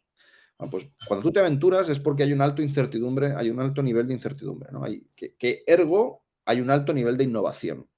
Por eso son áreas que fundamentalmente están embebidas en innovación abierta, ¿no? Porque son áreas que te aventuras con un tercero.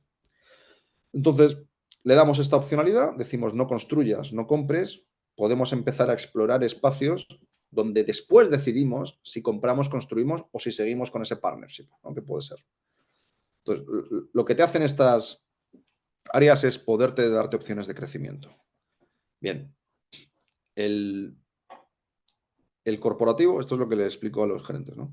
Y le doy casos específicos, ¿no? Oye, mira, el mundo del B2B. Nosotros en Cencosud no tenemos un músculo grande de B2B. Vendemos a algunos clientes institucionales, etcétera, pero no tenemos como algo sofisticado, como un área, como si la tenemos en el B2C, ¿no? Que es gigante. Bueno, pues si nos quisiéramos meter a hacer B2B, mi recomendación es no lo hagas solo, no lo construyas o compras una compañía que ya lo hace o te aventuras. Y invertimos en una compañía que haga B2B, le conectamos con nuestros centros de distribución, probamos, vemos, y si nos interesa, ahí compramos o seguimos construyéndola nosotros o seguimos potenciando el partnership. Pero no hace falta que te gastes 300 millones de dólares en una startup o 4 años para empezar a vender por B2B, que sería un poco el extremo opuesto, ¿no? Podrías empezar mañana, a lo mejor tardas 3, 6 meses en integrarte, pero podrías empezar de otra forma mucho más rápido. Entonces, para mí hay un mandato, y aquí vuelvo al pitch que le daría a ese family porque quiere meterse, que tiene una visión ambiciosa, que tiene una estrategia digital y que se está involucrando en entender bien, es entender que la gran jugada del corporate venturing es darte opcionalidad, y aquí viene la parte importante para mí, de forma sostenible. Es decir, con ese EBITDA que tú generas de esa iniciativa o de ese set de iniciativas, no desenfoca la caja de la compañía. Voy a poner un ejemplito que creo que se ve bien. Cuando nosotros invertimos en compañías, declaramos muy bien a la startup y a los venture capital que están detrás de la startup y al directorio de esa startup que vamos a invertir, me lo voy a inventar, $1.000.000 que van enfocados a estos 7 ítems. Estos 7 ítems es para que la relación con Cencosud funcione bien. Además de eso, de pagar ese $1.000.000 por acciones que van a esos 7 ítems, ponemos un equipo interno. Esto es radical, esto efectivamente es muy interesante porque no se ve en otras áreas de corporate venturing. Ponemos un equipo que te va a dar servicio, un área full dedicada, 100% dedicada a esa startup para asegurar que ese $1.000.000 que ponemos rinde y crece. Bueno, y con eso probamos. Y nos costó probar $1.300.000. Probar algo nuevo, algo que consideramos que es estratégico. Por eso decía antes lo de que nosotros definimos proyectos estratégicos. Estos proyectos estratégicos son esas pelotitas de opcionalidad que ponemos encima de la mesa a las diferentes áreas de negocio del directorio. Lo que nosotros no hacemos nada que no sea rentable en el año 3 tiene que tener una TIR superior al 25%. Perdona, un coste de capital superior al 25%. O sea, le ponemos un coste de capital a los casos de 25%, que es una barbaridad, entendiendo que nuestro EBITDA oscila entre el 10 y el 11, le ponemos 25 como comparativa para demostrar que nuestros negocios funcionan así y cumplimos esas metas, ¿no? Nos ponemos a cumplir esas metas. Por eso En 3 generamos años. en 3 años. Sí. Generalmente en 2 años tiene que haber vuelto en caja la compañía la inversión. En el tercer año se tiene que haber repagado la inversión con el EBITDA de esa compañía. Y lo que tienes es, por así decirlo, tienes las acciones gratis de la compañía porque ya te vino en EBITDA, ¿no? Pero en general, a nivel contable lo diferenciamos, ¿no? Las acciones van por un lado y el EBITDA va por otro. Y nos quedamos con acciones de algo que estamos haciendo nosotros mismos crecer. Hay un factor importante cuando la gente empieza a meterse en el corporate venturing desde familias, desde corporativos, es el gran encaje financiero que le dicen, ¿no? Oye, yo meto uno, esto seguramente va a ser corner shop, ¿no? Y esto va a ser mañana 100. Y la realidad es que fue 1 y 80% de los casos va a ser 0,1, ¿no? O sea, perdiste 0,9, perdiste todo, no recuperaste. La inmensa mayoría. Corner shops hay muy poquitos, ¿no? Hay unicornios, ¿no? Compañías valorizadas por más de $1 billón. Yo creo que es irresponsable, al menos en los corporativos, es irresponsable decir al directorio que tú vas a invertir en unicornios. Es irresponsable. Entonces, lo que nosotros intentamos salir del mundo de fantasía de los unicornios, ¿no? Que por cierto es un animal de fantasía. Entonces, lo que nosotros somos muy pragmáticos y nosotros vamos a la EBITDA. Decimos, oye, invertir en esta compañía, pensamos que nos va a dar este EBITDA por este tiempo, te va a ayudar a generar estas capacidades, te va a dar nuevos conocimientos y habilidades, te permite meterte en algo que no conocías, te permite nuevos KPIs, que eso es lo importante para una empresa full enfocada como Cencosud en la operación, te da nuevos KPIs que medir y tiene estos beneficios, ¿no? Eventualmente, si la escalas, lo que tú pagaste por 1 millón, pues a lo mejor te devuelven 10, eventualmente, en 7, 8 años. Posiblemente yo no esté aquí, ¿vale? Pero en algún momento, si esto funciona bien y mucho de eso, los primeros años vas a ser tú la que la haga escalar, pues en algún momento alguien te lo devuelve, porque se vuelve muy atractiva, ¿no? O incluso tú mismo puedes decir, oye, la compro, ¿no? Le damos esa opcionalidad. No tenemos, dicho eso, no tenemos en la forma de invertir, no tenemos derechos de primera negociación, intentamos buscar ser muy laxos y muy flexibles para, sobre todo, buscar otro inversionista en la serie A o la serie B, la serie siguiente, ¿no? O sea, somos flexibles en eso.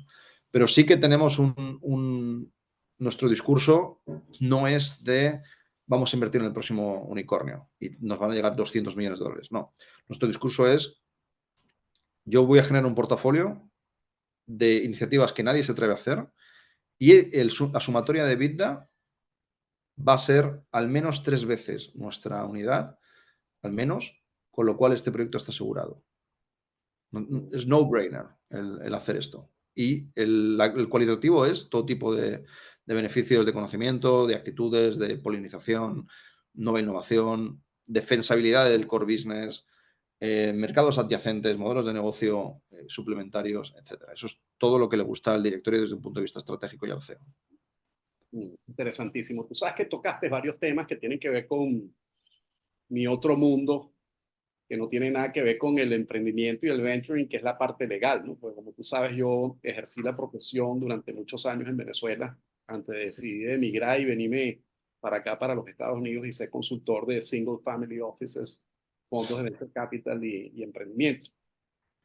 Y comentaste el NDA, el contrato de confidencialidad, hablaste de derechos de preferencia, es decir, que no le exigen a los emprendedores que se incorpore una cláusula en el documento que soporta jurídicamente la inversión que están haciendo, que le dé a la empresa o a la empresa familiar, pues la posibilidad de comprar a un precio específico si se concretan ciertas condiciones, pero no tocaste un tema que para muchos emprendedores es como que espinoso cuando están iniciando conversaciones con un inversionista de corporate venturing, que tiene que ver con el non-compete o cláusulas de no competencia, ¿no? Porque tú fuiste súper elocuente y muy claro explicando que estás buscando, ustedes buscan pues emprendedores y empresas que estén construyendo productos y servicios que le agreguen valor a su negocio, que tengan un impacto en el EBITDA, que estén buscando soluciones que ustedes no saben, no quieren hacer internamente. Pero al final, tú sabes, una startup normalmente lo que quiere hacer es construir un negocio que fabrica un producto o un servicio que masivamente pueda ser consumido por muchísimos clientes, ¿no? Sean clientes retail o sean clientes corporativos, en el caso de que la estrategia de la startup sea una estrategia B2B, ¿no? Entonces me da curiosidad ver cómo manejan ustedes ese tema, ¿no? Vinculado con la propiedad intelectual, vinculado con las patentes, vinculados con la no competencia en el sentido de si existe o no, o ustedes le exigen o no al emprendedor de que esas soluciones que ustedes están aprovechando internamente no puedan ser ofrecidas por el emprendimiento a empresas que de alguna manera compitan con cualquiera de las verticales de retails que ustedes manejan. ¿Cómo manejan esa parte en Cencosud? Muy bien. El non-compete generalmente no lo ponemos nunca. Nuestro rol es hacer llegar, en primer lugar, voy a hablar desde el aspecto meramente financiero hacia la startup, ¿no? La propuesta de valor hacia la startup. Nuestros contratos deben llegarte a hacer a break-even. Check, punto uno, ¿no? La segunda es que te tenemos que multiplicar. O sea, tú tienes que escalar con nosotros en los próximos 2 años. Eso significa que con altísima probabilidad Cencosud vaya a ser más del 50% de tu revenue o 50% al menos. Te duplica, ¿no? En algunos casos somos el 85% de una compañía independiente que genera todo tipo de pushback a inversionistas, a VCs, cuando dicen, oye, esta compañía es dependiente de Cencosud. Vale. Break-even, escalarte, vamos a ser tu main contractor en muchos aspectos, sal de LATAM lo más rápido posible o vete a México lo más rápido posible, ¿no? O sea, buscamos darte una plataforma que te ayude a bypassear siguientes rondas de financiación. Si solo por nuestro negocio, tenemos casos donde compañías que les hacemos, hay una que va a hacer como 5 millones de dólares mensuales con nosotros y hay otra que ya pasó los 3. Bueno, pues estamos hablando de más de cerca de 40 millones de dólares al año. Con un margen interesante, tú no necesitas levantar financiación, ¿no? O sea, si levantas financiación es ya para comerte el planeta, ¿no? Para comerte Latinoamérica. Entonces, en muchos casos, el mero la mera intensidad del contrato con Cencosud va a hacer que no puedas tampoco meterte en otros contratos ni con competidores ni de negocios adyacentes, ¿no? Porque somos muy intensos, porque la lógica es, tenemos una vocación de acelerar go-to-market. O sea, lo que tenemos que funcionar, cómo lo aceleramos al resto de los países rápido. Y eso hace que no puedas centrarte demasiado en otros clientes. Por eso no nos preocupa el non-compete, ¿no? Porque decimos, te vamos a dar tanto trabajo que difícilmente vas a poder dar ancho Claro. a más de dos grandes, ¿no? Ahora, dicho eso, en la realidad sí que nos ha pasado que haya compañías que son del portafolio, que se les ha declarado al competidor nuestro, al otro retailer, oye, somos una compañía de 5 subventures, y el otro retailer ya ha dicho, para, o sea, no voy a contratarte porque ya perteneces a 5 subventures, ¿no? Lo cual me parece que es temporal, porque al fin y al cabo esto puede generar una falta de confianza en los emprendedores, pero es temporal. O sea, si tú estás generando y nosotros lo cacareamos, ¿no? O sea, lo comunicamos, tanto EBITDA y somos el case donde tú entras a un otro retailer y dices, oye, tú le estoy haciendo tantos millones de dólares en EBITDA a Cencosud, el otro retailer le va a dar igual que tengamos un 5% de una compañía, ¿no? O sea, pensamos que eso debería ser así. En la realidad, sucede las dos. Hay un pushback, pero en otras compañías del portafolio que están escalando, les acaba dando igual. Lo que quieren es la innovación y lo que quieren es esa tecnología. Bueno, entonces, en primer lugar, el non-compete no lo solemos poner. En las compañías que lo ponemos es sí, solo sí quiere la startup y su directorio. Entonces, hay muchos casos donde tiene sentido, nos encontramos, ¿no? Invertimos en muy pocas al año, 3 al año. Donde invertimos declarando que, oye, nos interesa la exclusividad al menos durante 2 años. Y en 2 años, que es un poco lo que buscamos con Descalarte y que estés obsesionado con nosotros, ahí es cuando la exclusividad se desata y ya puedes hacer negocios con otros, ¿no? Pero a mí me has dado una ventaja de go-to-market de 2 años. Un poco eso es la lógica. Las exclusividades no tienen por qué ser malas si están acotadas temporalmente o acotadas por categoría, ¿no? Oye, yo tengo exclusividad en supermercados y otro tiene exclusividad en convenience. Ya, perfecto. Nosotros tenemos menos convenience, tenemos más supermercados, ¿no? Entonces es compatible, en mi opinión.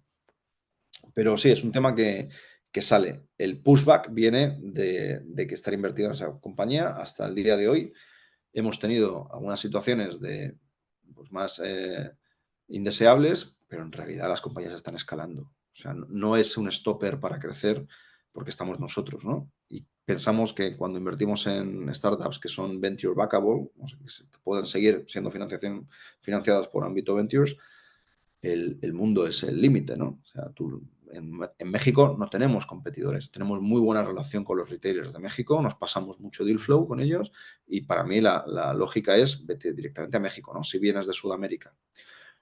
La mayoría de compañías que invertimos o que el deal flow que revisamos son mexicanas, porque es muy bueno porque tienen ya algo desarrollado en México y nos traemos esos aprendizajes a Sudamérica, que es donde nosotros somos fuertes. Entonces, bueno, esa cross también funciona. Pero sí, el non-compete es algo que va a ser muy caso a caso, no lo sabemos poner y si lo ponemos es con el permiso de la compañía. Estaríamos dispuestos a pagar más por tener el non-compete. Eso lo dejo abierto y que la gente lo entienda. O sea, podemos pagar más cantidad, si me permites el tener el non-compete, porque a mí durante estos 2 años me parece estratégico, ¿no? Y también lo valoran, ¿no? Es algo que tiene que poner el emprendedor en la balanza. Interesantísimo. Tú sabes, también me encantaría, Pepe, que abordemos otro tema que en mi opinión es bastante espinoso, ¿no? Para algunos emprendedores que están evaluando la posibilidad de iniciar conversaciones con una empresa que tenga una estrategia de Open Innovation y que esté invirtiendo en startups que de alguna manera le agreguen valor. Y tiene que ver con las capacidades que tiene una empresa eh, que, que ya hizo el rollout de una estrategia de Open Innovation y tiene un team como el tuyo, que pueden tener inclusive parte del staff, eh, un, puede ser un staff con mucha experiencia en la parte tecnológica, versus lo que puede ser esa misma conversación con un fondo de venture capital. Porque cuando el emprendedor inicia conversaciones y empieza a picharle a un fondo de venture capital, lo único que está viendo el gestor de ese fondo es si vale o no la pena invertir en esos co-founders que están lanzando este negocio con capacidad de escalar y convertirse en un unicornio. en el mejor de los casos, pues. Pero cuando están pichándole a una empresa, muchas veces el emprendedor no se siente cómodo haciendo un disclosure total o compartiendo todos los detalles de su negocio, porque en una primera reunión la empresa puede detectar que hay una oportunidad que internamente se puede manejar y en una secuencia de reuniones, una segunda reunión, tercera reunión, cuarta reunión, quinta reunión, un NDA firmado y una cantidad de cosas, el emprendedor o el grupo de emprendedores pueden compartir demasiada información tal que el equipo de una empresa sólida, ¿ok? Con un equipo sólida pueda construir internamente esa solución que con mucho esfuerzo algunos emprendedores están construyendo. Entonces, ¿cómo se sortea ese tema? ¿Cómo le transmite un Cencosud y tú como líder de lo que es la estrategia de Open Innovation de Cencosud confianza al emprendedor para que se sienta cómodo iniciando esas conversaciones y avanzando en múltiples conversaciones que en el mejor de los casos terminaría en una inversión? Bien. A ver, Cencosud es una empresa de 120.000 empleados y difícilmente nadie se puede responsabilizar de que alguien quiera copiar algo, ¿no?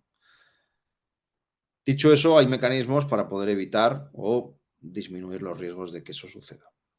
Lo que nosotros hacemos es tener una vocación de defensa hacia ambas partes.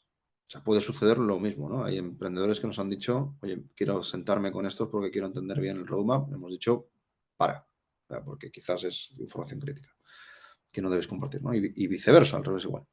Lo que nosotros buscamos mucho es alinear expectativas a ambos. A los emprendedores les decimos, cuenta lo que consideres que tienes que contar. Y al corporativo le decimos, pregunta lo que consideres que necesitas para poder tomar una decisión, ¿no? De entender si esto entra o no entra. Entonces creo que el alineamiento de expectativas. Dicho eso, creo que hay una cuestión de etiqueta de los líderes por ambos lados que es fundamental, ¿no? Por ejemplo, eh, que alguien, me lo estoy inventando, ¿no? Pero que alguien se ponga a grabar la reunión sin permiso. Bueno, eso es un fallo. Eso no puede ser, ¿no? Alguien está presentando y tú te pones a grabar, no debería ser, tienes que pedir permiso primero. Te pueden decir que no. He estado en situaciones donde se ha pedido permiso y se ha dicho no, esto es lo que hay. No puedes evitar tampoco, ¿no?, que la persona haga una captura de pantalla. Bueno, pues en algunos casos hay aplicaciones que te lo permiten, hay otras que no. Vale. Entonces creo que hay ciertos mecanismos, pero siempre está aunque hayas firmado NDAs, los NDAs caducan también, te pueden copiar. Bueno, y al revés, lo mismo. O sea, nosotros hemos visto casos donde exponíamos a algunos de Cencosud y efectivamente en algún momento el emprendedor volvía con una idea muy similar. Y decíamos, bueno, pero esto es lo que estamos desarrollando nosotros. Dice, ya, pero me pareció buena idea y se lo quiero vender a otro. Mira, ideas hay miles. Al final, aquí lo importante es la ejecución. Y en mi opinión, la gran disrupción hacia los corporativos es que generalmente los corporativos son incapaces de coordinarse a gran velocidad. Se pueden coordinar, pero va a tardar mucho en coordinarse. Capital político, acuerdos, compromisos, etcétera, ¿no? En cambio, la startup puede ser muy rápida y se tarda en coordinar mucho menos. Entonces, cuando a mí me dicen que la compañía me va a copiar, o sea, la corporación va a copiar la startup, yo lo que miro hacia adentro y digo, es imposible si tenemos 1000 fuegos. Tenemos 1000 fuegos y para hacer esto tendríamos que pedir 70 permisos y después de eso quizás no hay presupuesto. O sea, es que o se va el foco. Ya hemos perdido 2 años. Entonces, lo que sí que me ha pasado, se le llama, creo que en inglés, se le llama el síndrome de not invented here, ¿no? Que es no, como no lo he hecho yo, esto no vale. Entonces nos pasa eso, ¿no? Presentamos a un emprendedor una solución X y el gerente o quien sea, o de tecnología o lo que fuera, la contraparte dice, no, pero esto lo vamos a hacer, esto está en roadmap el año que viene. Claro, luego te das cuenta que lleva en roadmap 3 años. O sea, lleva siendo 3 años que viene, ¿no? Entonces, ahí es donde nosotros entramos, en el de, mira, ya está, ya tuviste la oportunidad, no lo has hecho, no lo vas a hacer nunca. Decláralo, punto. Y ahí trabajamos con esta compañía. Entonces creo que la disrupción de las corporaciones viene por su incapacidad de coordinarse y es la gran ventaja que tienen las startups. Cuando alguien me dice que tiene miedo de que le copien, digo, bueno, no sé si es realista. que te copien. O sea, y es más, si te copian, ¿es tan buena la idea que te copian y ya la pueden desarrollar? Dicho eso, los mecanismos que mencionaba, ¿no? Pide permiso, explícitalo, ¿no? Que no, esto puede competir o esto puede solaparse. Yo intento hacer ese trabajo siempre, ¿no? Interesantísimo. Cuando invierten en una startup, ¿invierten ustedes solo o les gusta la idea de co-invest con otros VCs o otros inversionistas? Solemos coinvertir con terceros. Pueden ser incluso otros corporates. Estamos en una situación de escasez de venture capital en el mercado. Como sabes, los últimos año y medio, 2 años, ha sido terrible a nivel de plata, que en realidad los que tienen plata son, o los que están dispuestos a poner plata más rápido, son los corporativos, porque tienen, pues eso, beneficios anuales. Dicho eso, nosotros somos extremadamente lentos, los corporativos. Y creo que uno de mis mayores aprendizajes, sobre todo en el último año y medio, ¿no? Que ya venía resonando en la etapa de Guaira, pero ahora con esto es mucho más evidente, los corporativos no tienen que ser rápidos. O sea, que es totalmente antinatura, ¿no? De lo que es Venture Capital. Venture Capital, la gracia es que es un capital emprendedor, rápido, aquí está el cheque, hicimos un due diligence, más profundo, menos profundo, pero en un mes te sueltan 500.000 dólares, ¿no? O en 2 meses. O en 6 meses te sueltan 15 millones. Y nosotros, para soltar 500.000 dólares, igual a lo mejor hacemos 6 meses. No de due diligence, sino de entendimiento. Y creo que eso que parece que es una falta, el no ser rápidos, para mí, yo lo considero que es nuestra gran ventaja competitiva. Podemos esperar, no quiere decir que que tengas que hacerle esperar al emprendedor, es simplemente que puedes esperar, ¿no? Y puedes esperar porque mencionaba antes, ¿no? Los proyectos estratégicos. Puedes esperar porque quizás esta startup te está señalando un proyecto estratégico. Hacer un proyecto estratégico, declararlo, va a llevar 3 meses mínimo. Y nuestra área se dedica a declarar proyectos estratégicos, ¿no? Entonces, quizás es bueno porque dices, oye, si tú me esperas, yo te firmo ahora un warrant o algo que me permita a mí el poder invertir. Tú vete a hablar con otros inversionistas, me da lo mismo, o firmamos lo que tú consideres. Dame 6 meses, porque en 6 meses puede ser que tengamos esto funcionando, ¿no? Y tratamos de comunicarlo muy bien al emprendedor y al equipo directivo. Entonces, esperar quizás parece un bug, parece algo como que estuviese mal, en verdad es un feature. Y si lo sabemos ejecutar, es una ventaja competitiva respecto a cualquier VC que lo que te da es plata, y te da plata rápido, ¿no? Nosotros le damos plata, negocio y conocimiento de industria. Claro, absolutamente. Vamos a enfocarnos en lo que es la tesis de inversión, Pepe. Como comentábamos antes, ustedes tienen varias verticales. Están en el negocio de supermercados, mejoras del hogar, tiendas por departamento, centros comerciales e inclusive tienen un brazo de servicios financieros, ¿no? Entonces, me da curiosidad cuál es la tesis de inversión de esta iniciativa de Open Innovation, de Corporate Venturing de Cencosud, de manera tal de que la audiencia, que son emprendedores de la región, sepan si los negocios que están construyendo pueden ser negocios que puedan ser atractivos para un fondo como el tuyo. Bien. Yo la tesis la resumo de la siguiente manera. Hacemos retail tech en etapa temprana y nos acomodamos a la necesidad de financiación del emprendedor.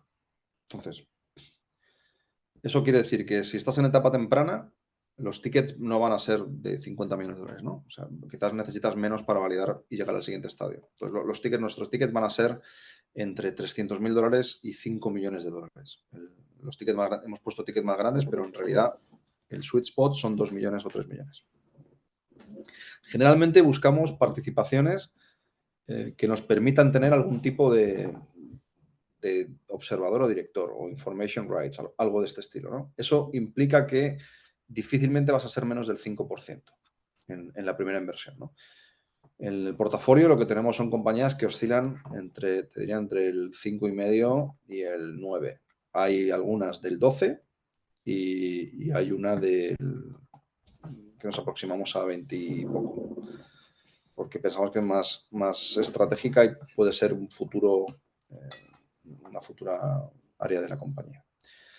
Entonces, invertimos de eso de 300.000 a 5 millones. de 5% a 8,5-10%, 8-9%, siempre en etapa temprana. La cuestión es por qué invertimos. Para mí es lo que define la tesis. Lo que nosotros buscamos es, cuando evaluamos cualquier startup, es porque antes hemos evaluado una capacidad, que son esos proyectos estratégicos, ¿no? Entonces decimos, nos queremos meter, voy a poner un ejemplo, en el ámbito de live shopping, ¿no? Somos una gran televisora, vale, veamos, ¿qué se necesita para que el live shopping sea una realidad en Cencosud? Bueno, pues se necesita estos KPIs, esta infraestructura, estas personas, se necesita que una persona de marketing de todos los países sepa de live shopping y pueda gerenciar, etcétera. Y al final eso te da una lista de todo lo que necesita Cencosud. Y hay dos grandes factores, lo que son recursos internos, que son personas o tecnología interna, y lo que son de fuera, que es, oye, necesito que alguien esté conmigo haciendo esto, necesito un partner, necesito, etcétera.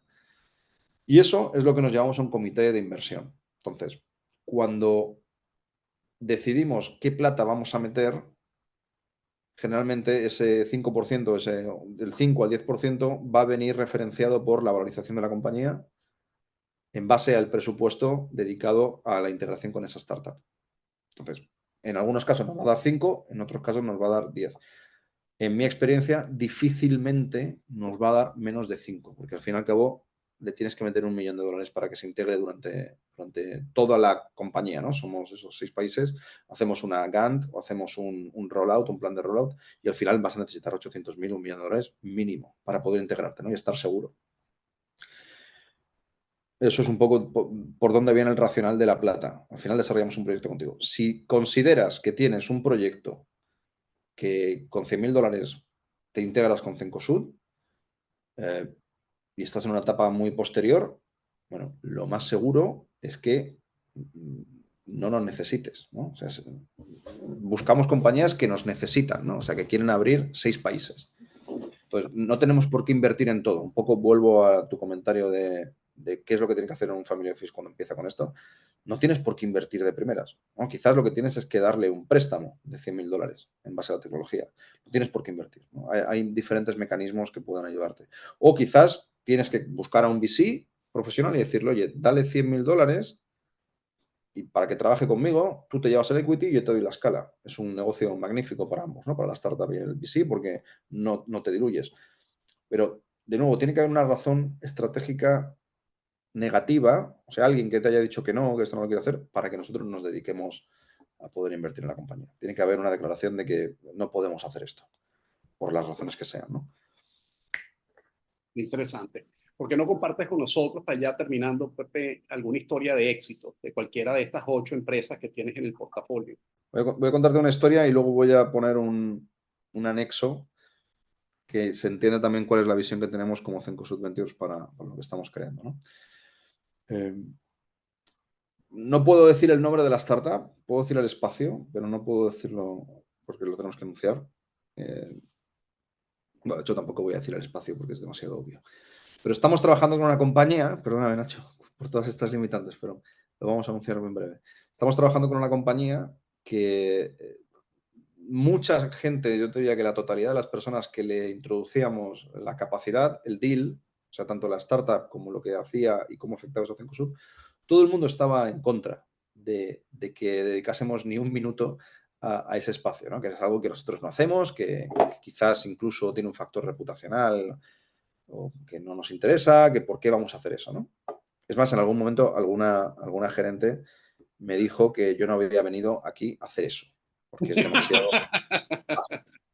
O sea, no, y recibimos emails diciéndonos que desistiéramos de esta iniciativa, que nos pusiéramos a hacer otras cosas, que les ayudásemos en otras cosas que ellos ya tenían presupuestadas y que para mí es lo que ya tienen que hacer ellos, ¿no? Ellos me refiero al negocio. Entonces nos metimos en esto después de muchas conversaciones y sobre todo evangelizar al directorio y al management, a los gerentes, le dijimos, mira, es que esto ya está pasando. O sea, no es una cuestión de que te metas tú o no. Es que este espacio ya sucede en Estados Unidos y ya sucede en Europa.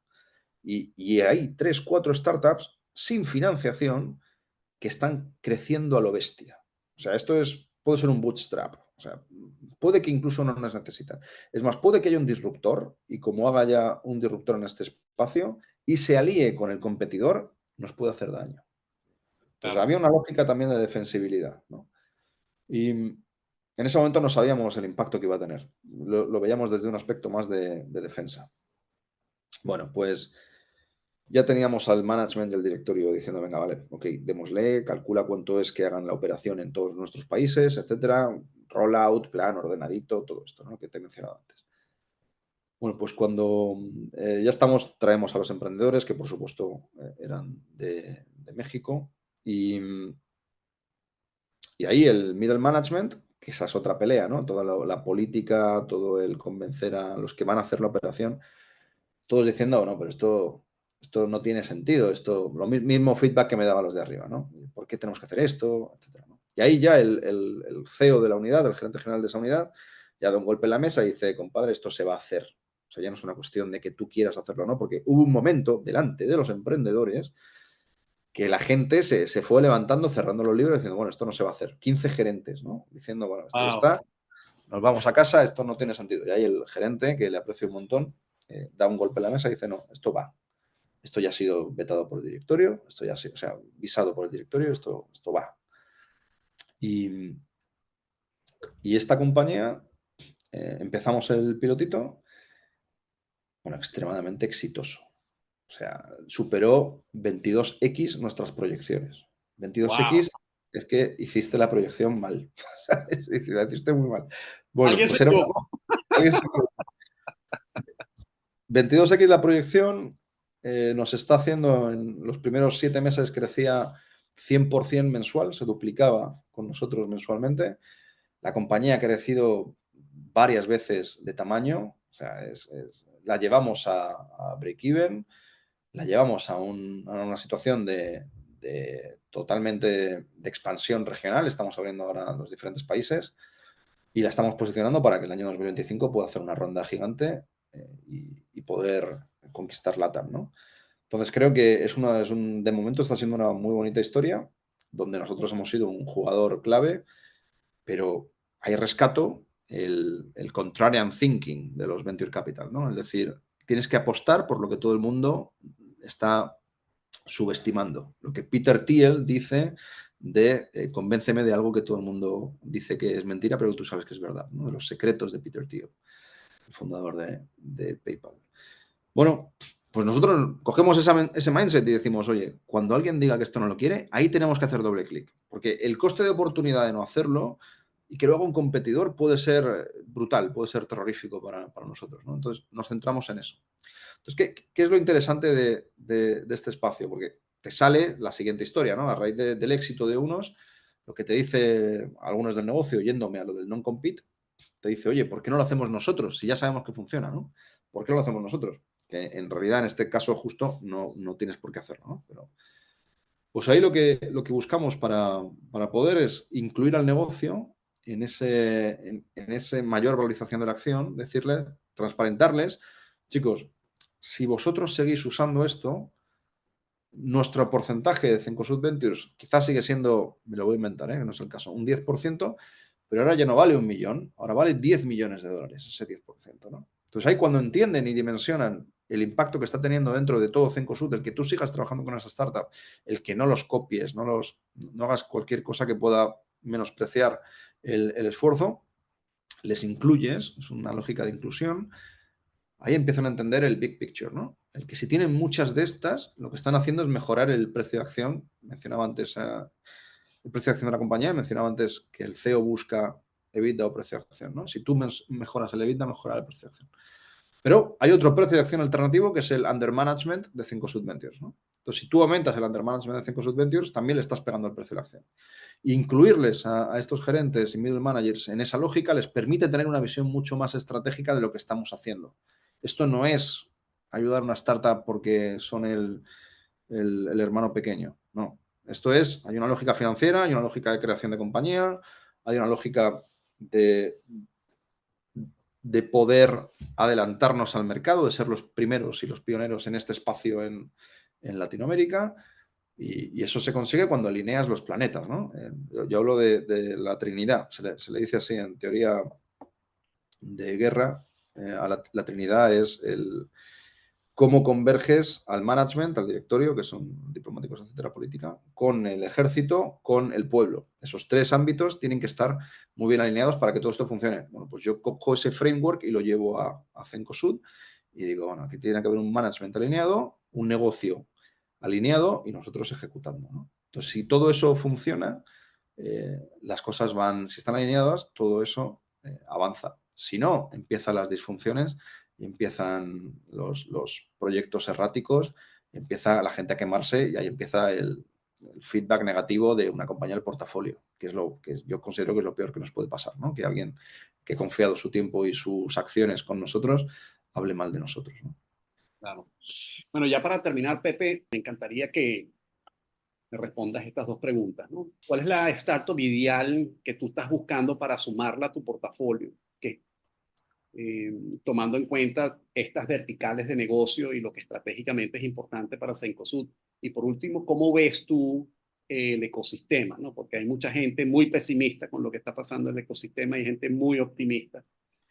Me encantaría ver cómo ves el futuro del emprendimiento latinoamericano y cómo ves el futuro de lo que es la expansión del ecosistema de Venture Capital, ¿no? Bien. Bueno, sobre mi startup ideal, por así decirlo, es aquella que cambia el negocio. Entonces, en el vertical, o sea, te mencionaba antes retail tech, ¿no? Pero lo que buscamos es compañías que puedan ser transversales al retail, como puede ser live shopping, por ejemplo, o que sean verticales a un formato, ¿no? Que puede ser, no sé, corner shop, ¿no? Que era de groceries. En corner shop nunca invertimos, pero para nosotros fue el gran caso, el wake up call de Cencosud fue corner shop, ¿no? Fue una compañía que le cambió el negocio, que le dio a ver que el mundo digital iba por este lado y que o te subes o te suben, ¿no? Básicamente. Entonces, yo siempre hablo internamente de cuál es el corner shop del home improvement, ¿no? Cuál es el corner shop del retail media, que es un área potente que tenemos en Cencosud. Cuál es el corner shop de los malls, ¿no? El área de shopping centers. ¿Cuál es el gran disruptor que en realidad te beneficia? Porque no te compite, te beneficia, ¿no? Si se va con otro competidor, ahí sí te compite. Pero ¿cuál es ese caso que tú te puede enseñar un modelo de negocio nuevo y ayudarte? Entonces, para mí eso es la clave, compañías que cambian los negocios. Y en el aspecto de cómo vemos la evolución del Venture Capital en Latinoamérica, mira, yo creo que aquí los que quedan por crecer son los corporativos. El, el nacimiento de nuevos fondos, Emerging Fund Managers, va a haber muchos, fondos chiquititos de menos de 20 millones de dólares, va a haber un montón. Fondos grandes de 150, 200, esos creo que ya están establecidos. A lo mejor sale algún número nuevo, algún nombre nuevo. Hispanoamérica lo tiene difícil, Brasil siempre ha tenido mucho más fondos. Bueno, pues creo que se equipara o bueno, es superior Brasil si lo comparas con Hispanoamérica, ¿no? Pero creo que a niveles de series A, B, C y D, pues cuanto más temprano más fondos va a haber, no va a cambiar en B, C y D. De hecho, creo que va a ir a menos, se va a concentrar, con lo cual va a ser más difícil escalar compañías dentro con dinero latinoamericano. Entonces no te queda otra que irte a Estados Unidos. Eh, y, y eso finalmente me lleva a la conclusión de quien puede meterse en seed stage o en early stage son los corporativos, ¿no? Si tú sumas los beneficios que tienen las corporaciones en Latinoamérica y lo entiendes como un under management, como todo el dinero disponible para invertir, es varias X superior a todo el VC regional de los próximos 10 años. Es superior. Un año de beneficios va a ser superior a 10 años de under management de VCs. Entonces, creo que quien desbloquee los corporativos, no tanto por el dinero, sino por el negocio que generan, es quien va a cambiar el curso de Latinoamérica, porque es un ¿Cómo un, actor que no está desarrollándose tan fuerte. cómo un inversionista identifica a las empresas familiares o multinacionales que hacen negocios en Latinoamérica que tienen apetito por apoyar mi inversión y como parte de su estrategia de Open Innovation emprendimientos latinoamericanos? ¿En dónde está esa información? ¿En dónde la busca el emprendedor? Bueno, hay varios directorios y hay varios portales web que puede servir para empezar, ¿no? Yo recomiendo de primeras que vayan al portal de LAVCA, LAVCA, Latin America Venture Capital Association, que tiene temas de private equity que a lo mejor resuenan más en estos perfiles. Y ahí hay directorios, la membresía creo que es barata para un family office, son un par de miles de dólares al año. Y aparte, todos los países tienen, creo yo que todos los países tienen alguna asociación de venture capital o de capital emprendedor local, ¿no? En Argentina está ARCAP, por ejemplo, en Uruguay está Urucap, en Chile está la ACBC, ¿no? La Asociación Chilena de Venture Capital. Y ahí, pues, efectivamente, es donde creo yo que hay que empezar a hablar para entender cómo incluirse en este mundo. Entonces, Family Office debería buscar por ahí si quiere empezar a conectarse con toda esta movida, con todo este movimiento. Interesantísimo. Bueno, Pepe, de verdad que súper entretenida la conversación, súper interesante además, de verdad compartiste una cantidad de cosas que yo estoy seguro que la audiencia va a apreciar muchísimo, estoy seguro que van a tomar muchas notas interesantes, y no solamente la audiencia emprendedora, sino las familias empresarias de Latinoamérica que están pensando en Open Innovation. Creo que quedó absolutamente claro que es algo que tienen que considerar seriamente para mantenerse competitivos en el mercado. Me parece súper interesante todo lo que compartiste a la hora de que un emprendedor esté buscando capital. Creo que va a ser información útil para que ellos definan si se sientan a conversar con un VC o si se sientan a conversar con una empresa que tenga una estrategia de Open Innovation o un fondo de Corporate Venture activo como ustedes. Aclaraste una cantidad de dudas que tienen que ver con los temas espinosos que muchas veces dan vueltas en las mentes de los emprendedores que están buscando capital corporativo. Y verdad que te agradezco enormemente el tiempo que presupuestaste para tener esta conversación interesantísima conmigo y con la audiencia, y te doy las gracias por tu generosidad, con tu conocimiento. Nacho, muchísimas gracias por invitarme. Espero que haya sido de ayuda. Cualquiera puede localizarme por LinkedIn. Y si no, mediante Nacho mismo, seguro que le pasa el email. Y encantado de ayudar. Yo creo que hay una lógica de give back y give forward que a mí me encanta y me apasiona este mundo. Así que animo a que cualquier family office que esté escuchando empiece a introducirse en esto. Hay un montón de personas que ya lo están haciendo. Encantado de poder ayudarles. Muchísimas gracias, Pepe. Un gran abrazo. Que esté muy bien. Chao. Para nosotros fue un gusto producir y compartir el contenido del episodio de hoy. Es nuestra forma de aportar valor al ecosistema del emprendimiento y del venturing en las Américas. Si te pareció útil lo que aprendiste hoy, apóyanos recomendando este podcast a tus amigos emprendedores, mentores e inversionistas. Es la mejor forma de fortalecer nuestra comunidad. Recuerda, we are stronger together. Para escuchar episodios del pasado, para hacer cursos online gratis o con descuentos especiales, para implementar la estructura corporativa y fiscal ideal para tu startup, o para internacionalizar tu fondo de Venture Capital con servicios de formación y administración de fondos de calidad, visita nachoymery.com, marca mi agenda Zoom and let's talk. Nos vemos el viernes que viene.